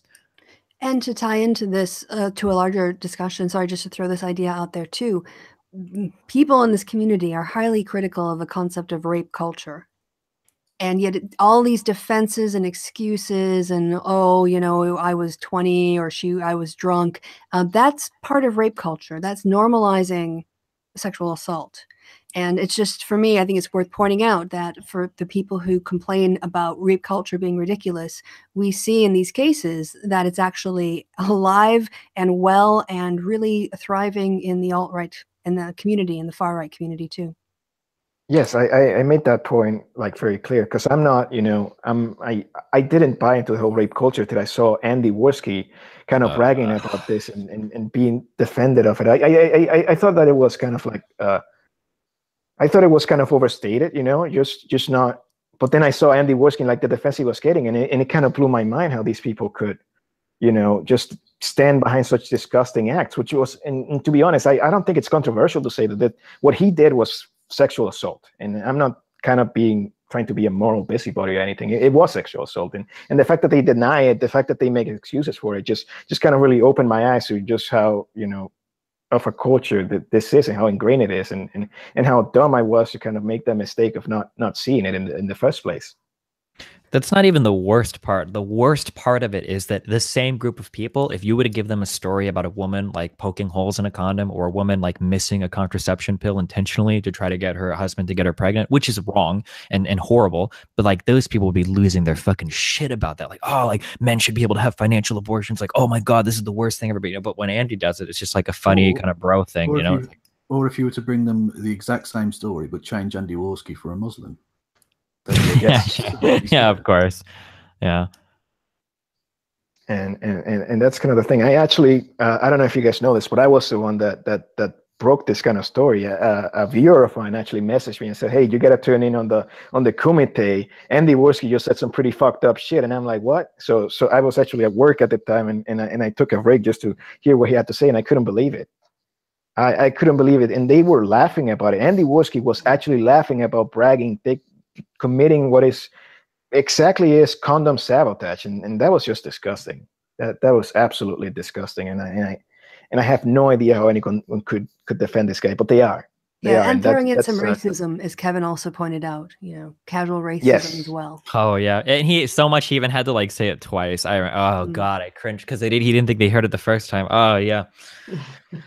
And I wonder how Chris Warski, as an Asian North American, would react to that as well, because that seems sort of throwing him under the bus as well there. But I haven't seen Chris in a long time.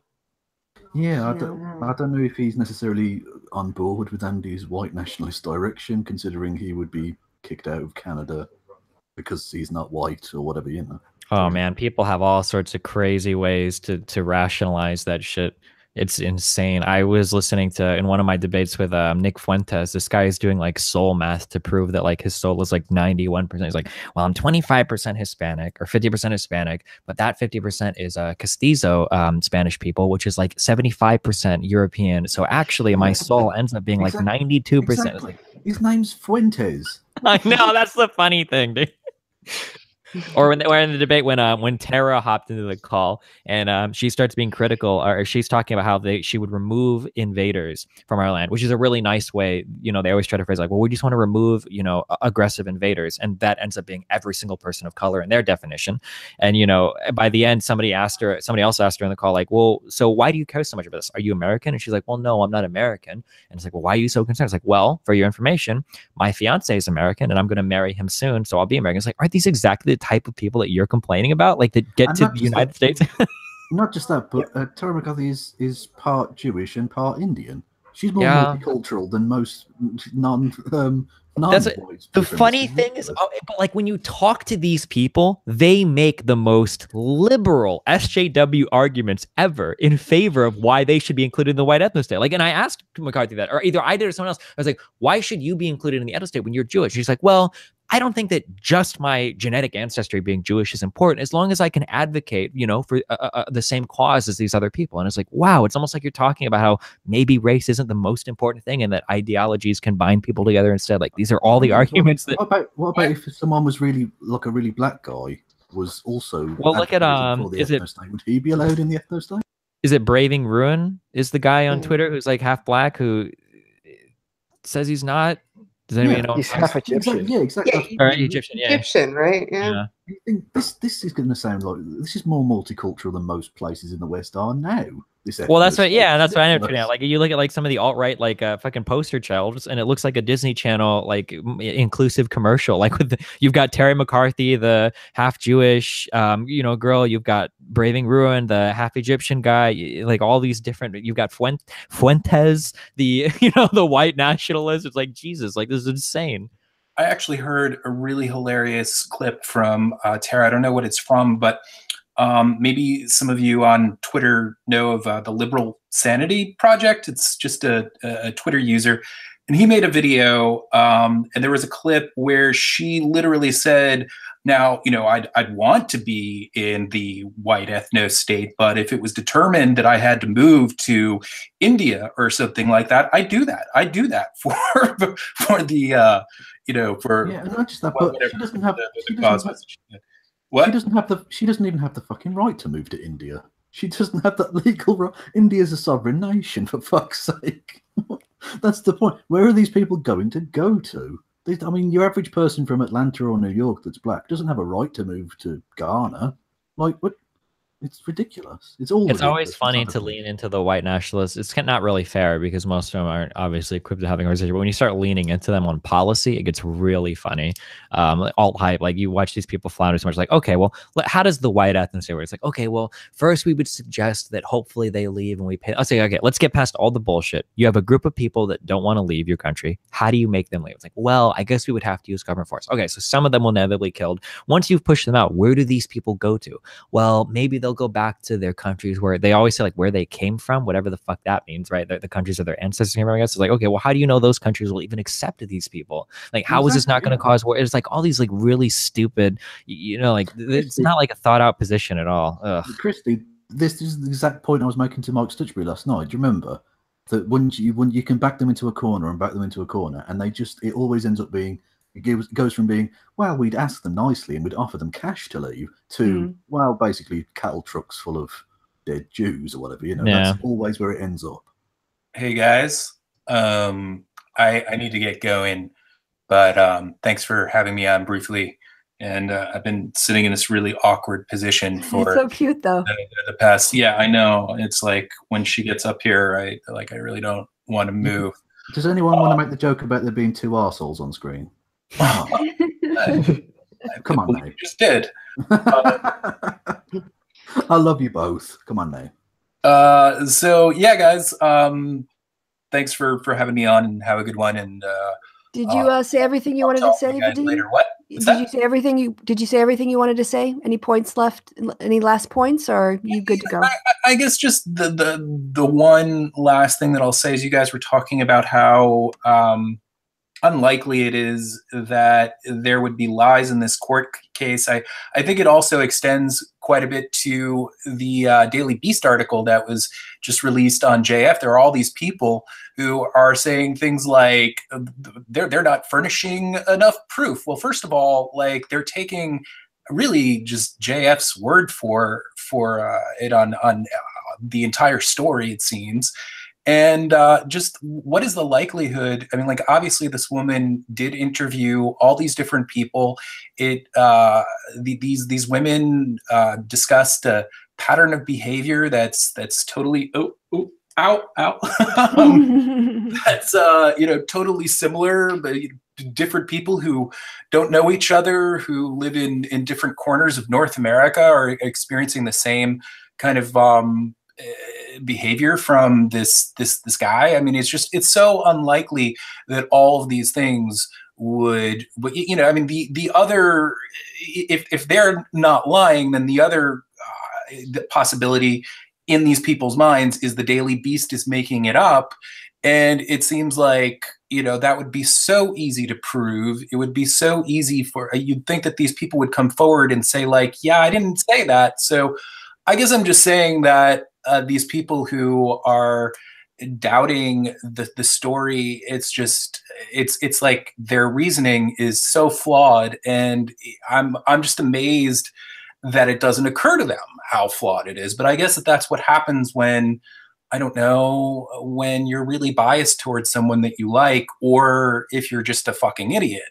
Either one of those things can do that. But yeah, that's really all. maybe the atheist movement needs to call those sort of dude bros who will defend Krauss and the atheist version of the doubting Thomas. Like, I like this guy, so I'm going to doubt everything so that I can hold him in non-guilt because there's not enough evidence. But except the one thing I won't doubt is his word. Yeah. Peace be upon him. I'm sure he's telling us the complete and total truth at all times. The extra special thing about JF is guys. Okay, so yeah. Bye, Vadim. Thanks for stopping by. Right. The extra special thing about JF is that like he doesn't deny anything. That's like the crazy thing. Like, could you imagine for 1 microsecond if there was like a slightly liberal figure that would admit to the shit that JF has admitted to, chain fucking 18-year-olds trying to make babies with everybody? Like, holy shit, like they would have a field day with somebody like this. If you read like the threads on Poll about JF, like even the guys on 4chan have started to turn against JF because his life story is so insane and he's so unapologetic about everything. It's insane. Yeah, that's something that I noticed. Is like when the article broke out, a lot of the alt-right was saying, "Oh, that's not true. That's not the case." And then JF kind of broke that entire narrative by just admitting and fessing up to everything and saying, "I don't care." I mean, I think like my favorite document from all the court stuff that we went through is just him debating that intake, the patient intake form. Did you see that? Yep, I saw that. That was insane. It's the perfect encapsulation of like JF's life philosophy. I think the idea that there's only one thing that matters, that he has the objective truth. Everybody else should bow and agree to his whim. That like it's like oof. There's a god complex with him. He genuinely thinks of himself as sort of vaguely infallible, which is ridiculous because he's one of the most fallible people I've ever encountered. Yeah, I think he says that unless you're quoting. Are you quoting the document? He might have no, I wasn't quoting. He literally said that, and I think one of the lines verbatim was something like, "I'm like the most sane person I know," or something. I think he says something like that in that 26-page like PI thing. Oh god, he sounds like Trump. I'm one of the most sane people you've ever met. A little bit. And I should say, I mean, there's nothing wrong with people having mental illnesses, and that doesn't mean that you can't go on and do things. It's just, but you have to treat them. Like, when I had a child and I had very severe postpartum depression, I got help. And otherwise, if I had not gotten help and if I had refused to get help, I wouldn't have been safe to be alone with my child. Yeah, so that's why you do that. I don't want people to think I'm being ableist toward anyone, frankly. But if JF can clearly see that the actions he's taking based upon his issues are demonstrably harmful to other people, it's incumbent upon him to try and get help. And not only does he not try and get help, he seems to revel and celebrate in the destruction he does. Yeah, well, because he doesn't see it even as a problem, yeah. I think you hit a really good point, is that I'm actually a lot angrier with the alt-right people that enable this kind of behavior than to JF himself, because to be honest, it's pretty clear that JF does have some mental issues that he can't, deal on his own. But the idea that basically Andy Warski and the alt-right are all enabling this kind of behavior, to me is completely disgusting, and even more disgusting probably than what JF is doing, because at least he has an excuse. He's crazy. Well, I think to a degree, Andy Warski, not to absolve him of any of that, but I think Andy Warski is to a degree become almost a victim of the JF manipulation, it seems to me. If you watch those streams, it seems like JF is the one in control there. Yeah, Andy Warski is very much who I would put him as like it sounds weird to say this, but like a dumber version of Sarkon. Like he's just kind of like a useful idiot. Like I don't think he's kind of like a dude bro guy who is just very useful to people that want him to be like an outlet for these kinds of like extreme right types.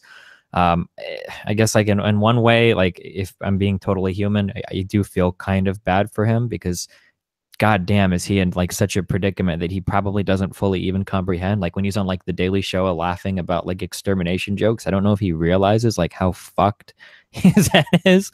And I know, like, for instance, I know his dad doesn't agree with anything that he does politically. So like, yeah, he's just JF is definitely like the more manipulative party there, and I feel kind of bad that Andy has been kind of like taken for a while. But I mean, like, how bad can you feel? I don't know. And he was not like he wasn't warned. Yeah, exactly. He's been warned consistently. He's been told by people who have been his friends for a long time, and indeed even people like me, I was never his friend, but was always happy to talk to him honestly and on a level playing field. Sure. He's an adult and he knows exactly what he was getting into, and now he's walked into the swamp willingly, and now doesn't seem to want to try and get out of the swamp, frankly, but he needs to. Yeah, Otherwise, he reminds me a lot of it sounds kind of mean to say, but he reminds me a lot of the Bunty guy on Twitter as well. Yeah, absolutely. Very much the same kind of like very, very naive, end up being like useful mouthpieces for people that have like really fucked up thoughts. Yeah. And there's a refusal to sort of admit that you can be wrong about shit, like, which is really weird. Like Andy, even in this, he'll change his story, but I think it was Tim Robert, Demotivator Opinion, who was saying, all you'd have to say is, look, I did a really bad thing. I was really drunk. I was young. I was stupid. I hate that I did this. I'm sorry for what I did. And I just want other people to know that they shouldn't do this. And I don't see anybody taking real issue with that. But the fact that he's like, nah, it's fine. It's all good. We should all do this. Why haven't you done that?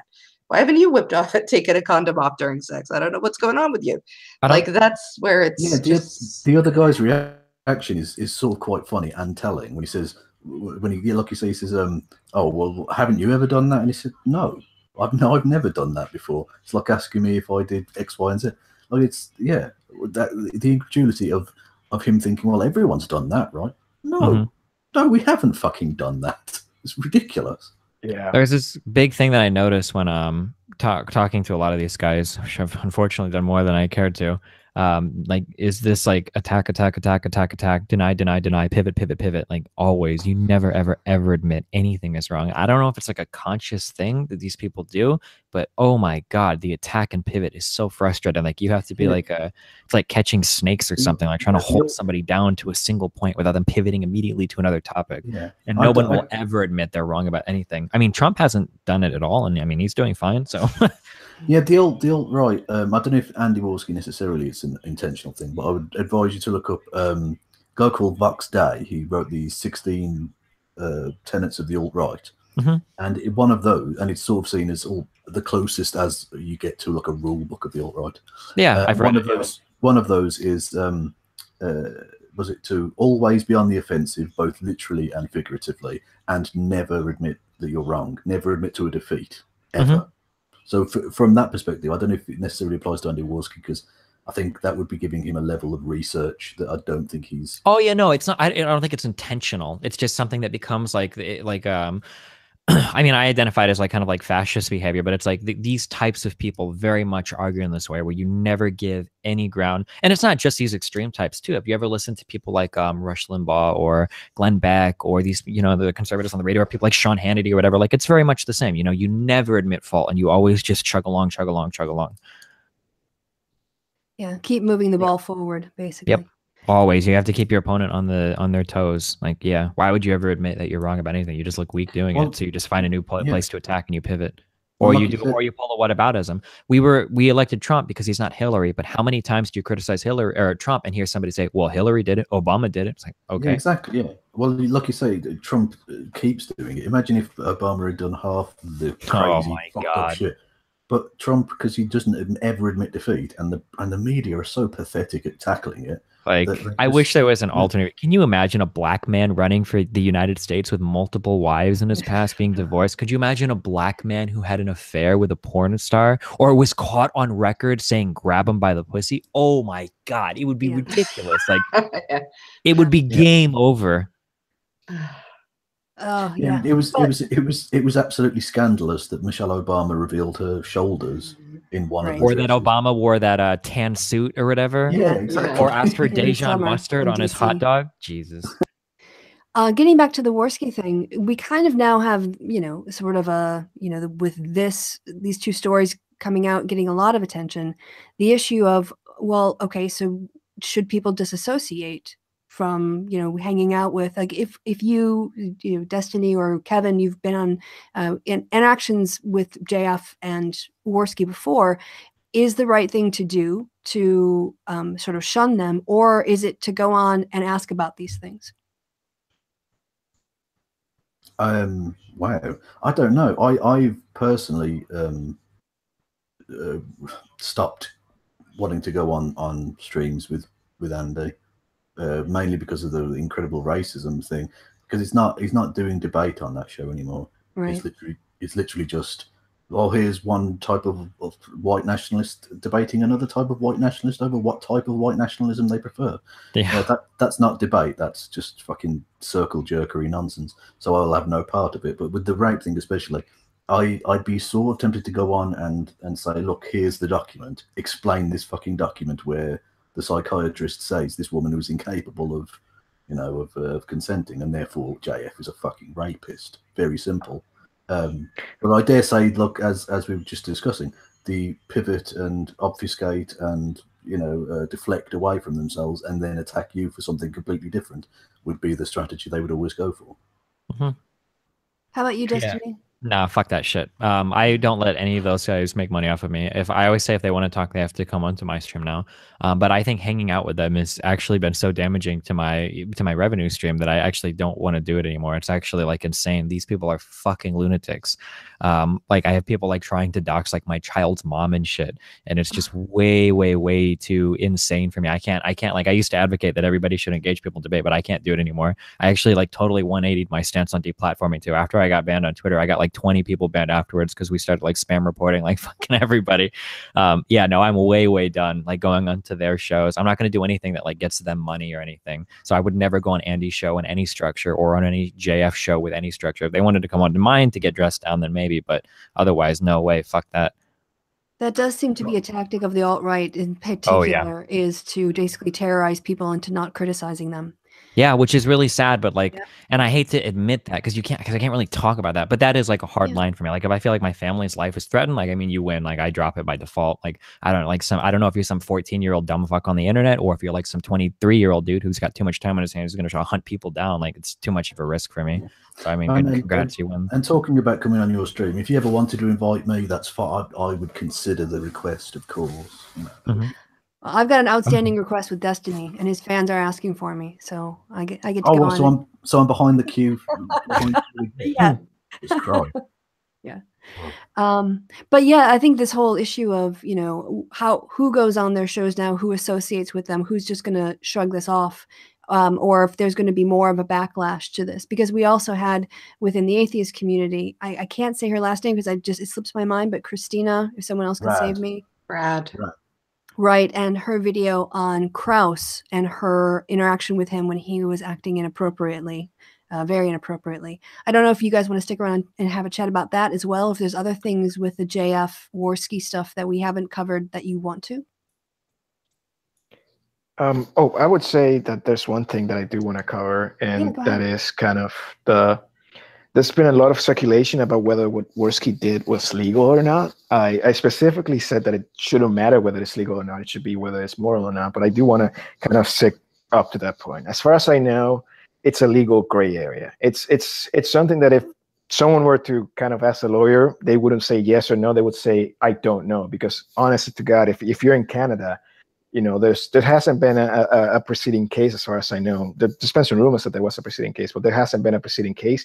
However, in that sense, they have already kind of built up a legislative kind of framework for it to be considered kind of sexual assault and illegal. The Canada already acknowledges that there is kind of a conditional consent to sex, and they have had multiple cases where they acknowledge the fact that consent can be removed like at any second, so the idea that it's legal is I think saying that it's legal is very misleading, and also saying that it's illegal is very misleading. I just think it shouldn't even be a question. It's just immoral all the way around. Yeah, go ahead, Chrisiousty, sorry. No, when it comes to, because like I said before, in America you could go across one state to another and have completely different laws. So when I say that I consider it rape, I mean it in almost like the dictionary sense rather than the legal sense. There was non-consensual sexual activity going on. I'm just going to call that rape because because the truth is we don't have always very clear statutes about these things, and we don't always know. I was reading recently, in Kansas, they had a woman whose husband blackmailed her into sex, when they were going through divorce proceedings, saying, well, I'll tell your family about this, that, and the other thing, and I'll expose these secrets that we had when we were married unless you have sex with me. And this was not rape, whereas, and so Kansas had to go and look up and say, oh, well, it is in other states. I guess we have to add this statute in our state. So like when you have those sorts of things, I don't think always asking whether or not something is rape should always just be considered a legal question, because it could be different anywhere. Right. I completely agree. And I'm sorry. Yeah, you hit up a very good point, Chrisiousty, in the sense that is it wrong to call someone that, if you're a pacifist, to call someone that's in the military forces and active duty a murderer?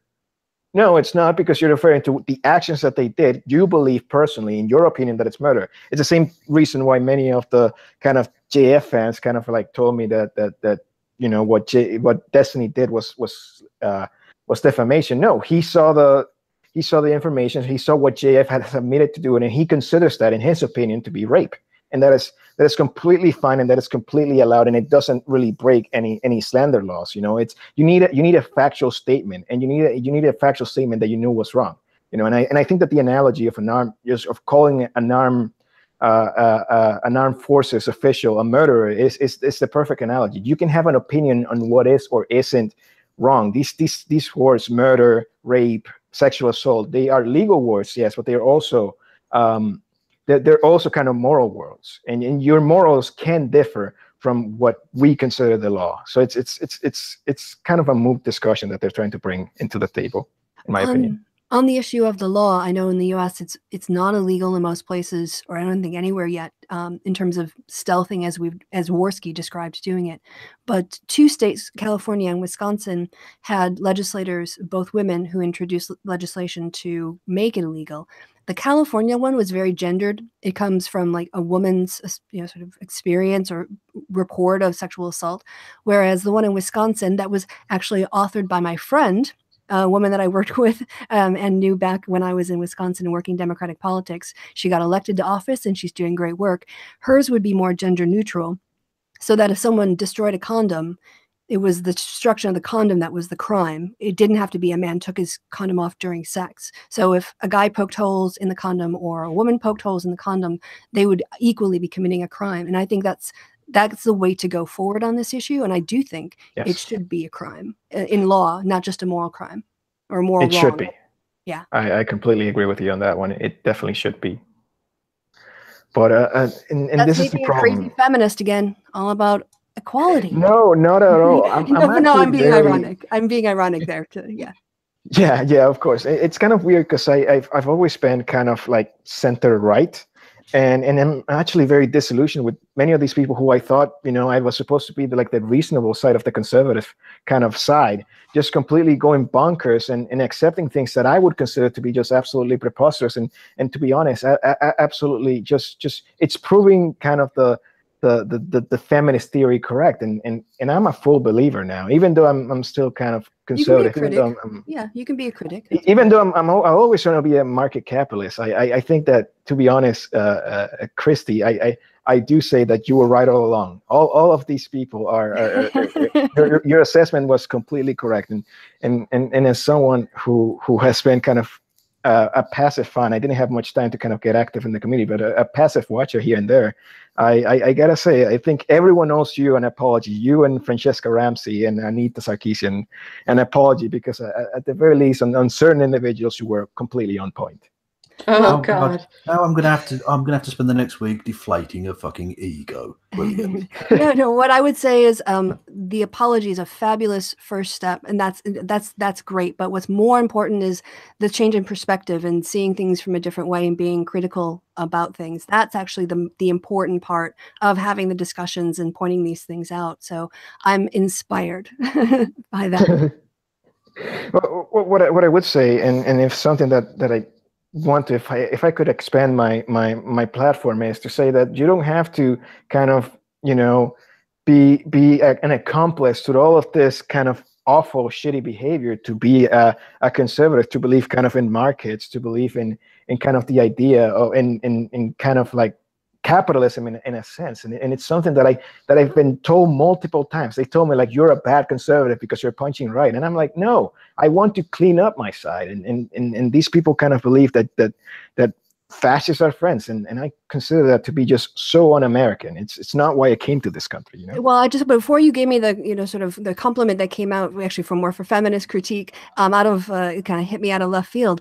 I was going to say I see so many people who used to consider themselves Republicans standing up and breaking with the Trump Republicanism they see. And, you know, I found myself retweeting Nicole Wallace and Michael Steele and, you know, Steve Schmidt, and there's a lot of conservatives that I find a lot of common ground with in protecting the institutions that our Constitution has provided us, and the abuses of power and the drifts towards authoritarianism. And I'm more than happy to stand with my American, you know, fellow Americans, whatever side of the political spectrum, if our goal is to protect our democracy. Yeah, we've talked about this before, haven't we, Christy? About we've both ended up agreeing with people like John McCain. Yeah. And you think, well, that's magic. Flake. Lindsey Graham from time to time. I don't know about that. I hate McCain.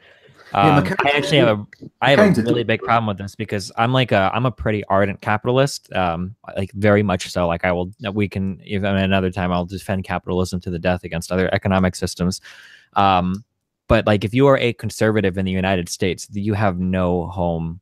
There is no if you're a reasonable person, like, because Republicans sure as fuck aren't conservative. Like, if you want to talk about conservatism or fiscal budgets, that doesn't mean expanding the war on drugs. That doesn't mean, you know, making things like drugs legal. That doesn't mean, you know, destroying your population's ability to work by screwing over your healthcare system. It doesn't mean expanding the military and imperialistic ideas of it. Like, there's all these things that the Republican, it doesn't mean expanding the police state or the security state. Like, there's a ton of things that Republicans do that aren't conservative ideas, you know, whatsoever. Not just that, but militarizing the classroom now as well. Brilliant. Yes. Yeah, these are just like really weird evangelical moral positions that are just like have nothing to do with. Yeah, I don't know. That's ridiculous. Ugh. Yeah. Oh, I'm in favor of a tamed capitalism. You know, I'm very much a social democrat. Sure. But what I see coming out of, you know, the Republican Party now, it's defense of Russia. It's inaction on digital attacks in our country that are going on as we speak. And it's about defending a president or not talking out against a president who is violating so many norms about the office. And it's about being a partisan hack, right? That's really what it's all about. That's what it's become. And it's really threatening our democratic institutions. The courts have been a bulwark, but we really need a massive change at the ballot box. And I've seen Republicans calling for Republicans to vote for Democrats because they've lost faith in their party's ability to oversee the president. And that's so sad to me. That is the death of a political party. Yeah, there might be some Republicans doing it, but that's not main. I just want to be very careful because I give zero credit to Republicans, mainstream Republicans, the McConnells, the Paul Ryans. These people are fuck those guys. Not breaking. No, so mainstream establishment Republicans have absolutely. They will do whatever it takes to hold on to political power, regardless of what Trump says, even when it hurts them. Right? Like, mainstream Republicans are very much like Southern strategy-esque people. Like, these people might be racist, but you better fucking believe a Paul Ryan doesn't want to have to go to the table arguing to put up a fucking wall. Like, this is a Trump deal, you know, and it hurts the Republicans when they try to go to the table to negotiate on things like the budget or on things like DACA and immigration. Like, they have to take these insane Trump policies with them to do it, but they do it because they're not going to you know, risk their political power. Although on one hand, I'll almost sort of empathize with them, because if they do buck Trump, then they're like fracturing and destroying their party. It's just a big clusterfuck of our whole voting system is like really fucked. That first past the post like only allows for 2 political parties, so a whole bunch of bad shit. Yeah. Yeah, I mean, in that case, I'm talking more about like Steve Schmidt gave an impassioned defense of, you know, liberty, the Constitution, and protecting democracy.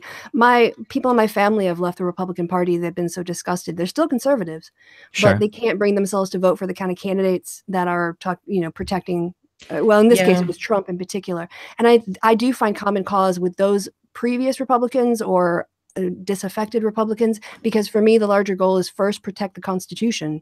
And when we all agree on the rules and we get back to all agreeing on the rules and Congress fighting the president, not kowtowing to him, which is how it's supposed to be, then we can go back to fighting each other.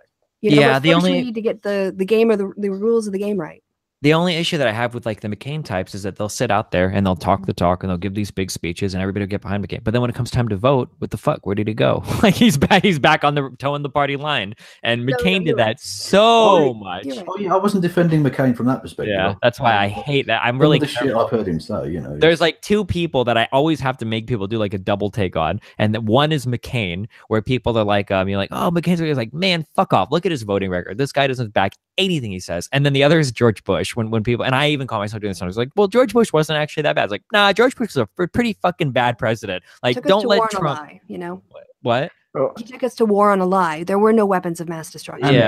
And double the size of the US debt as well. So, hold on. I will say this. I used to be like very proud of Mitt Romney. And I actually voted for him in 2012. And I used to be very proud of him till he kowtowed again to Trump and kissed the ring. That's kind of like, at this point, there's no Republican that I actually feel any connection to. Not any elected ones. I think there are some grassroots, but... Yeah, Mitt Romney basically came up with Obamacare when he was in Massachusetts, didn't he? Yes, that's why I like him, because he is a compromise Republican, and that's kind of the type of kind of conservatism that I believe in. He was a compromise Republican, yeah. I'm sorry, are we talking Mitt Romney? I'm from Massachusetts. Oh, when he had the Democratic legislature. Yeah, Mitt, well, he will compromise in the sense that there's a lot of, he's the kind of guy that doesn't have, some of his principles aren't that firm, but he's also, I mean, if you want to ever look up the Big Dig, which is one of the greatest just wastes of government money ever on a construction project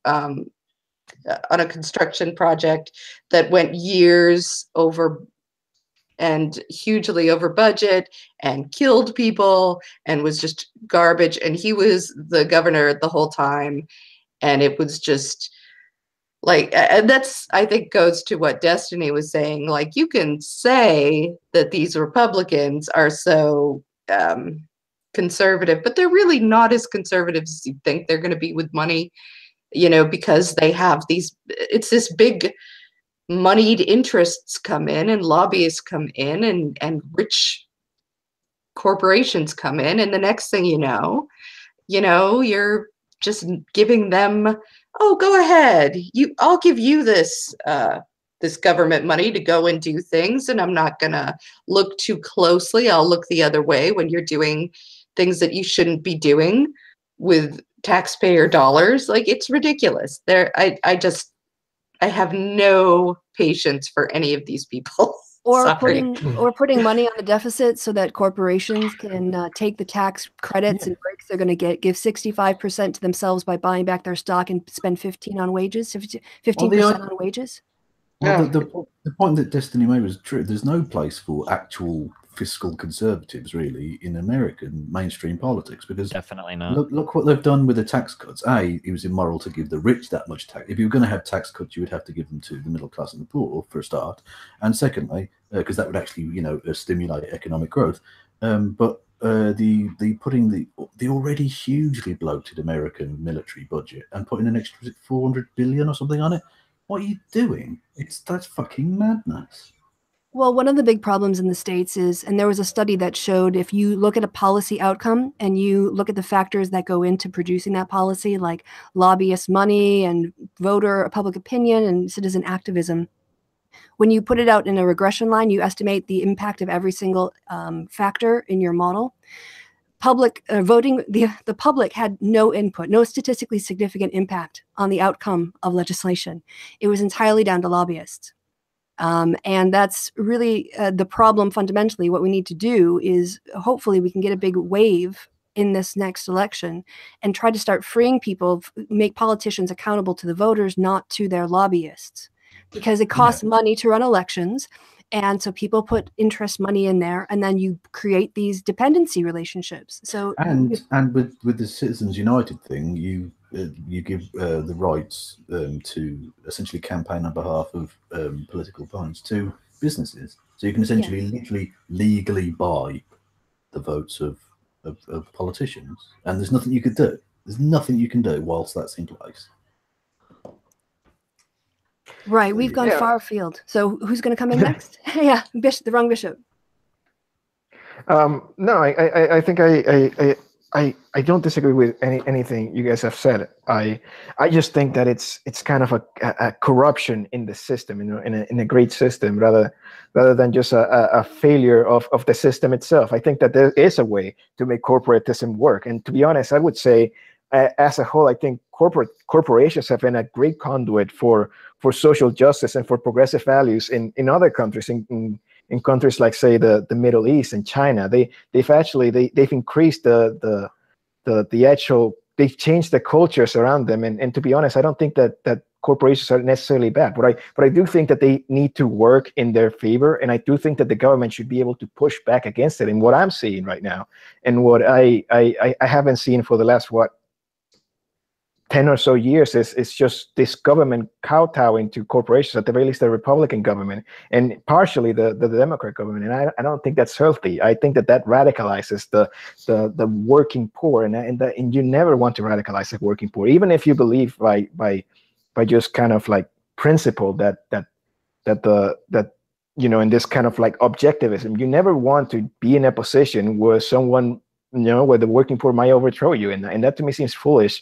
And also just completely like self-destructive. It's suicidal, in my opinion. I would agree with that. I mean, I think, I have always wondered seems to me that if you're a Republican, the best way to maintain, to get Republican voters is to raise everybody's income such that they are caring about how much they pay in taxes. Because that's something like people in the sort of middle class, upper middle class, and rich people do. Poor people don't pay, their taxes aren't the first burden that they're facing. It's like rent and, heating bills.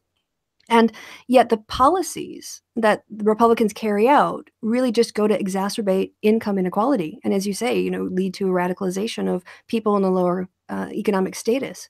And it just doesn't make any sense. Like you would want to, if you want to show the success of capitalism, then the principle of working a 40-hour week and work being valuable should mean that 40 hours of work gives you enough to live on.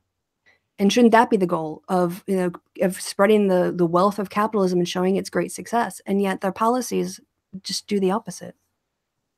Well, I would say it's meeting the minimum expectations of the working poor. It's that should be, I think, the goal of any administration. And I think there's been a lot of research on it, and I forgot the research for it, but the minimum expectations can be summarized as every person wants to do at a minimum a little bit better than their parents did, that when they were growing up. They want to feel like there is a progress. They want to feel like they're benefiting from the scientific research. They want to feel like they're benefiting from as society progresses. And when you do not see that kind of, when they're not being the recipients of this kind of social and scientific progress, they become radicalized. They become disillusioned with the system, and that's when revolution, that's when unrest happens, and that's something that you never want. Even if you, by principle, agree with objectivist kind of neoliberal values, you never want to be the ruler of ashes. And on a sort of higher level, I think that the attacks by Putin and this whole exacerbation of the divisions in America is a way to create disillusionment and lose faith in democracy. It's showing that democracy can't properly govern, that your leaders aren't competent, that your country is falling apart. You need a strong leader who is going to put things right. That's the danger of it. Well, this discussion of rape and sexual assault went weird. Yeah, but we still have 775 viewers, so they're sticking around for something. Oh, that's brilliant. I can now against these people. Fuck all of you. All 800 of you, dickheads. There you go. Should we bring it back though to sort of talk about? I think it's Christina Rad we were about to talk about. That was an extended sidebar, but a very interesting one. But you're right. We should come back to the main theme of the show. So if you could go ahead, I just wanted to interrupt you to say, please continue. All right. So are people aware of Lawrence Krauss and what's been going on as far as the article that was published about him, or even who the hell he is? Because like he has a certain cachet. Why don't you tell us all about Mr. Krauss? Oh God. I love you guys and appreciate you. I've got something I have to do in a couple hours, so I need to do some work. But I appreciate the being on here to talk about Jeff. I'll duck out now. Okay. All right. Thanks for coming on. It was nice to chat. Good luck, guys. Have a good night. All right. So Lawrence Krauss is a physicist. He's also sort of an educator of science to sort of the public. And he was an atheist, or a new atheist, one of the people that went to a lot of conventions and did a lot of speaking.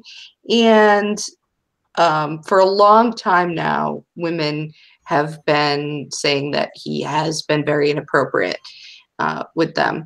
But it's because of his litigiousness and just a lack of interest and follow through on the issue, really.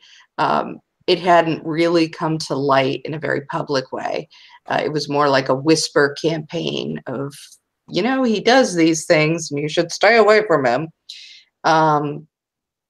And so BuzzFeed did an article just recently where they sort of just collected a lot of these claims that have gone on over the years, over the past 10 years, including being kicked out of a couple of universities and some of the things that have happened, and various people have come forward.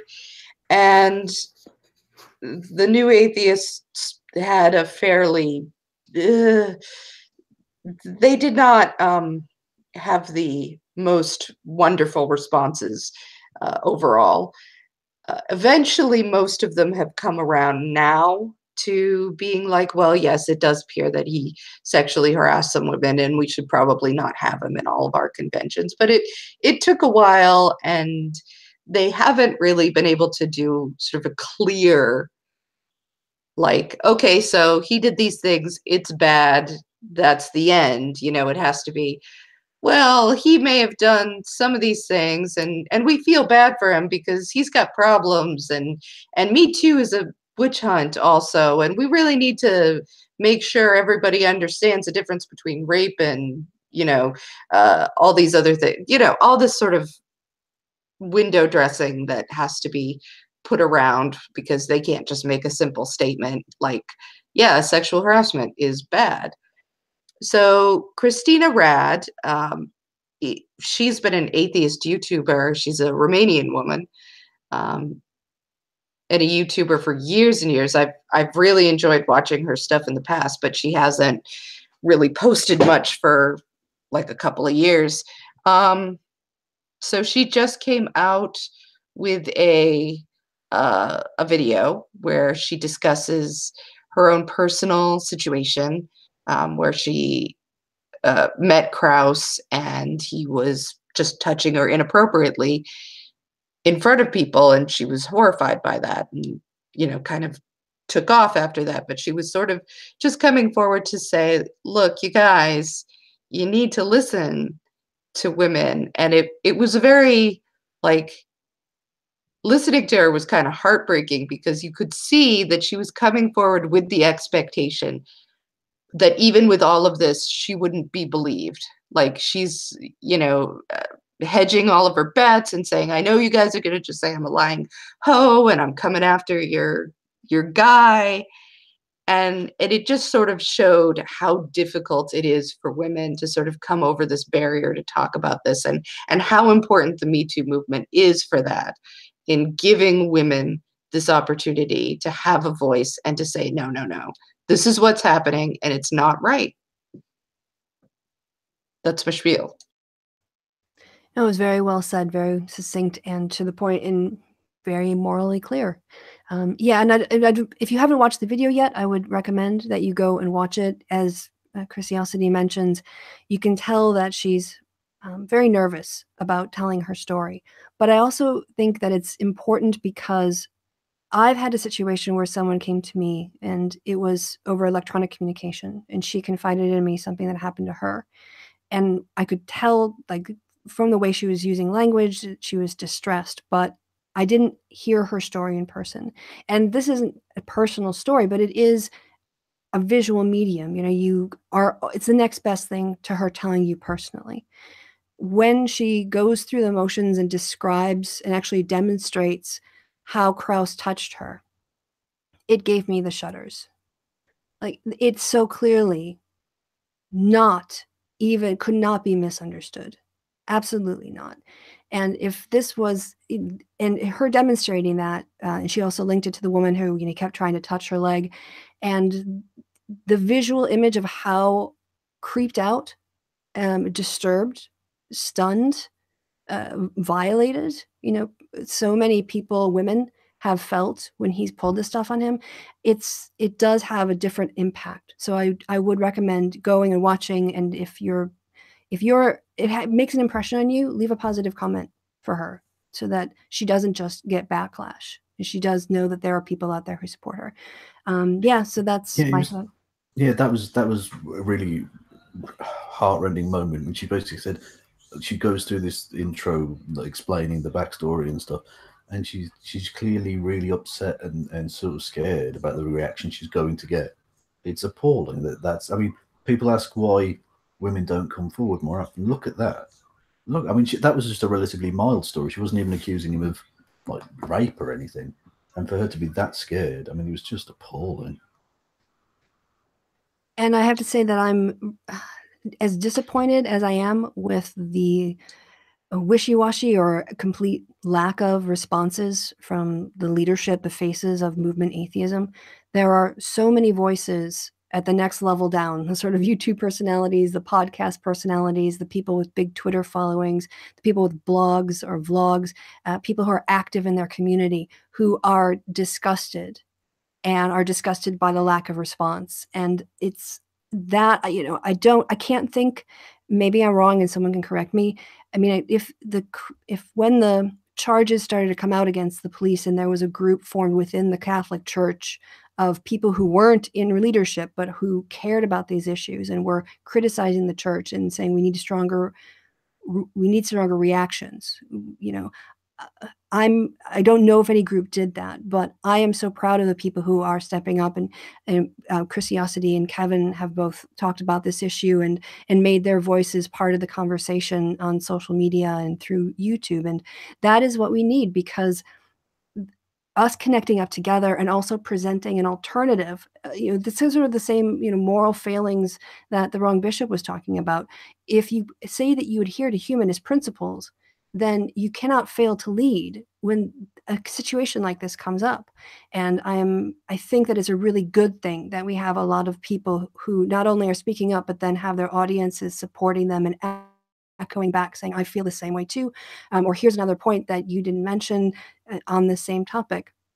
So as frustrating as the reaction has been, as people, this person, she came forward, and there are people here to support her and say, yes, we believe you. When you tell this story, I'm not going to call you names. I'm going to say, that sounds really awful. So that's my thoughts on it. I don't know if Kevin, or Chrisiousty, I don't know if you want to speak at all on this, because I know you were on a heck of a podcast panel. Actually, if you could talk a little bit to this too, because you guys made some great points on that show. Yeah, so Ina, who has Polite Conversations, the podcast, invited me on with Thomas Smith and Godless Mama. And, I think that there is a lot of frustration that a lot of people in the atheist community are just getting sick of it. They're just getting, they're just I think everybody is like there's this feeling now with, I think, Me Too and its sort of sister movements that it's had, Church Too, Mosque Too, like of just, we're all done with this. We're just done. Like it's got to stop. And it's been both like you say, it's frustrating and wonderful, and frustrating and wonderful, back and forth. I do think that one of the things is that we need more men speaking up. And I think that a point that has to be made is this is in a large part a men's problem, both because men can be victimized by people who are sexual harassers, but also because largely the people who are doing these things are men. And the fact that it's put out as a woman's issue or trans person's issue or gender issue, but not a men's issue, I think really does a disservice to the whole movement and to the whole idea of it, because men have to have this discussion with each other. They need to stop coming back, I'm sorry to say it, and saying, oh, you Me Too women, you can't understand this and you can't do that, right? And you're too loud about this and you're just on a witch hunt and a moral panic. They need to stop worrying about that, and they need to start talking to each other and saying, why are we having this problem? Why is our gender doing this? Or maybe a small percentage overall of men, and I think it is a small percentage overall. I don't think the majority of men are doing these things. I think it's a minority, but it's a big enough minority to be a serious problem. And let's face it, a lot of the other men are enabling it. And I think that there has to be a conversation among men about where is this coming from and how do we stop it. Yeah, I think that's absolutely right. I think it starts with even just silly things like sexist jokes, and I'm not just talking about just like vaguely sexist jokes, like rape jokes and things that get told and you just move on. Like no one, a lot of people just accept it and move on, and that's what starts to create the toxic environment that allows rape to become so incredibly prevalent. And yeah, men have to sort that out. And I think that there are norms. Oh, sorry, go ahead. No, please go ahead. I'm sorry. I was just saying, I think that there are norms that are really harmful that are instilled in boys that they go on to carry out as men. And I think Donald Trump is probably a great example of that. He was socialized at a time into a worldview he can't seem to escape, where women are objects of his visual and sexual pleasure. And he's the big man on campus, and that's just how things are. And he was the product of a whole bunch of attitudes. And I don't want to stop guys from being guys, or to appreciate a good-looking person, or to even make jokes. But it's the dehumanization that sometimes accompanies the presentation of women that I think makes it easier to do things like try to take advantage of them, like Matt Lauer did, or assume that women are going to want to come, are excited by you, like Louis C.K. There's something there that does need to be talked about in terms of how you view women and their expectations, in those situations, and then fix that problem. It's not like we want to like control the world and say never say a sexist thing ever again, or make say someone's hot. That's not the issue. It's about the things in their behaviors that are causing the problems. Like I think that in a different situation, Louis C.K. wouldn't have made those decisions, because you know what? Most men don't make that decision. As Chrisiousty said, we're not talking about men just running around acting out of control, but there are these, especially with power, there seems to be maybe because more men are in power than women, but that ability to use money or influence as leverage tends to leverage, for some people, sex. So yeah, I agree completely with that, and I want to make a point, because I'm about to duck out. It is that I find it completely disgusting how there's this apathy many men faced was kind of women's issue and like women's violence issues, especially in the sense that it's not going to happen to me, so I shouldn't worry about it. And I find that, I've heard people say that, and I find that completely disgusting. I think that in a very real sense, it's these problems are everyone's problems. These are social problems, and if we live in a society that kind of allows these things and that tolerates these things, then we can never say that we live in a fair society if people are facing this type of injustice.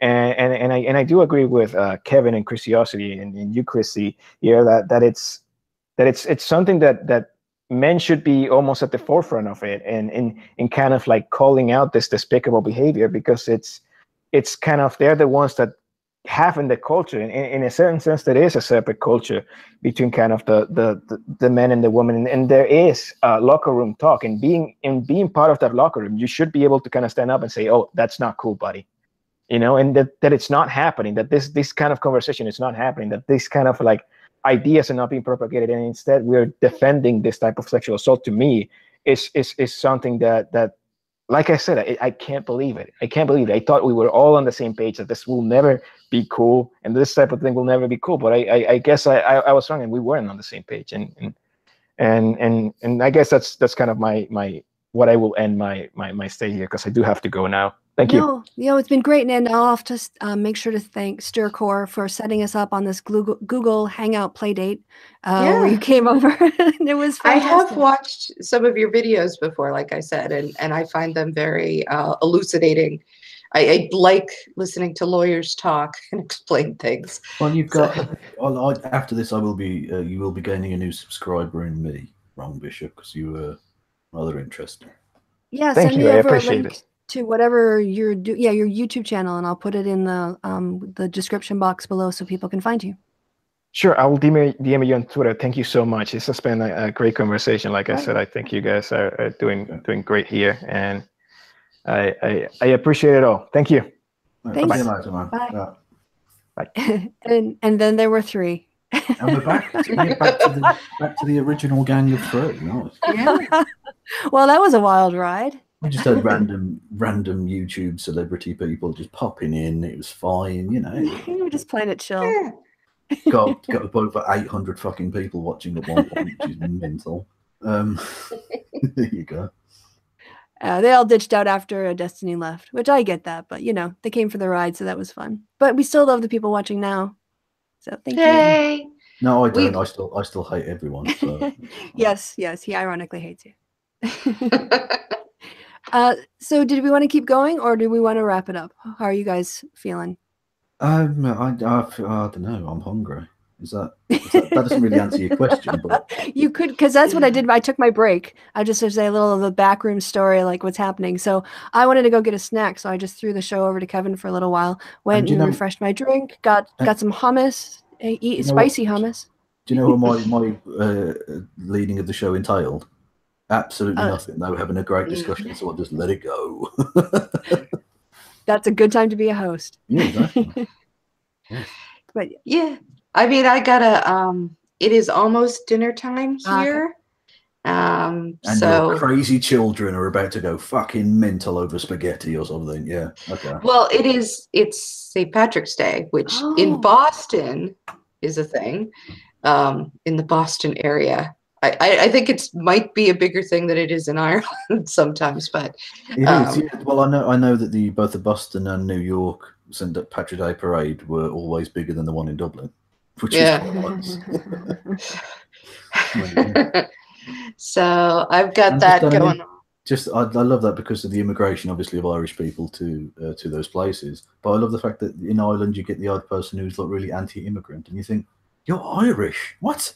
That's fucking madness. Like spiders being against having 8 legs. What? Can you make green macaroni and cheese by adding a few drops of blue dye, or would it have to be green dye? Oh no, we do. It's got to be corned beef and cabbage, no carrots, because that's. Oh, did you see this river in Chicago? They dyed it green again. Yeah, they dyed it green every year. Yeah, that can't be ecologically healthy. Jesus they Christ. use something kind of thing. They've checked it out. Like there's documentaries on how they turn the river green. You should check it out. It's weird. I like it. If it's safe, I like it, but it's weird. Yeah, it's pretty safe from what I understand. And it goes away after like a day. It True, sort of but dissolves or gets absorbed by bacteria or something. I don't know. Americans think like spray on cheese in a can is safe, and it isn't. It's disgusting. Okay, but wait, these things are not mutually exclusive. It can be disgusting and perfectly safe. No, it's an abomination. It might be legal, but as we said earlier, just because it's not illegal. Right. Have you ever tried it? No, because I value my body in some senses. I'm going to send you some cheese, squeezy cheese or whatever it is, and I in a can. I will be informing the terrorist authorities that you are a barbarian. And then after the first try, you're just going to be doing like what people do with whipped cream when they have it in a can. You're just going to be doing squeezy cheese right into your mouth. No, I can't help but feel that cheese in a American can cheddar. cheddar. Trying any kind of American cheese, Bright especially orange. cheese in a can, should classify as a suicide attempt. Frankly, it's disgusting. I have to say, I have there's a place in Cologne called the English Shop, and there you can get Kraft macaroni and cheese. And I'm sorry, I'm going to have to sue them then because they've taken the name of my nation and abused it in that way. Well, you'll have to come visit and complain to them. Because it's not an English shop; it's an American travesty. No, it's mostly English, like candies and chocolates and biscuits, and you can get some Marmite in there and some other things, and tea, lots of tea. But they do have a few American things too, because there's quite a lot of Americans in Cologne. Anyway, back to my story. Don't you eat things like Bubble and Squeak and Spotted Dick? In England, they do. I don't, because I'm not a monster. Oh, Jesus Christ! Isn't that? But like, what? Oh, where are you coming from? Bubble and Squeak is a travesty, but Spotted Dick's actually quite tasty. It's quite nice. Well, which is the one not with lamb? Which pie, Shepherd's or Cottage, has minced beef? I think it's Cottage. That's so good. You should really make cottage pie. It's excellent. Find a recipe. It's so nice. Oh, you get there are potatoes on the top. Oh, it's so nice. Yeah. I tell you what's also good. But getting back to my macaroni and cheese story, God damn it. Curry's amazing. It's not English. Curry is also very good. Yeah. They had a knockoff sort of macaroni and cheese last time I went because they were out of the Kraft. So I got that sort of disappointed. But when I got home, it wasn't bright orange and it didn't have that sharp, tangy sort of processed cheese taste of Kraft macaroni and cheese. And it's very disappointing. So don't have that for dinner. All right, everyone's muted themselves for my. Yeah, no, I was just disgusted by the fact that you were upset that it wasn't orange and tangy. Yeah, it's cheese, or it's at least in theory supposed. That's to what cheddar is like. No, it isn't. No. Don't. When's the last time you had actual really good cheddar cheese? I eat good cheddar cheese every day. It's probably Gouda. Person that eats cheese that clears rooms. Oh, big Stilton fan in the room. Stilton is like fucking nothing. As blue cheese then. What do you like? Yeah, you just snort it right up in a line. Blue cheese. Just crumble out a little. I could inhale cheese. Frankly, I sweat cheese. That's the part. So poor Chrisiousty. No, that's fine. I think we were wrapping it up, so you could go and have dinner with your family. Yes. That's where we got before we went on a sidetrack. That's what we were doing. That's right. Well, go check out Chrisiousty. Do you have one last thing you wanted to say? Just hey, thanks to everybody for watching. This was awesome. This was a lot of fun. Yeah. Kevin and Kevin, any positive reviews of our own program that you'd like to give? No. Our program's awesome, but I'd just like to say I think America needs to stop its war on drugs and start its war on cheese because its cheese industry is disgusting. Oh, America just needs to stop wars. Don't give us another thing to have a war on. Exactly. You need to stop all of your wars on everything else, like random brown people and stuff, and start drone striking your cheese manufacturing facilities. I think that would be best for the world. Wallace of Wallace and Gromit would be horrified if there was a war on cheese. Mm-hmm. All right. No, but a war on American cheese, which is cheese. Oh, he's muted himself. Thanks for Kevin. Yeah, just mute yourself. That's yeah. Oh, sorry. I accidentally pressed I was just saying that American cheese isn't really. It's cheese in inverted commas. It's Anyway. There we go. And on that bombshell, everyone, on that declaration of war, weird. and This is weird. Man. And the war on cheese. Get your own T-shirt from Kevin's channel. He'll come up with them shortly. Thank you to everybody who's watched the show. I do appreciate your time and attention. I've been Vive la Christy. fromage. You guys have been awesome. Chrisiousty been awesome. Kevin's been awesome. Goodbye from me, and goodbye from my guests. Say goodbye, Chrisiousty and Kevin. Goodbye, Chrisiousty and Kevin. Bye, guys.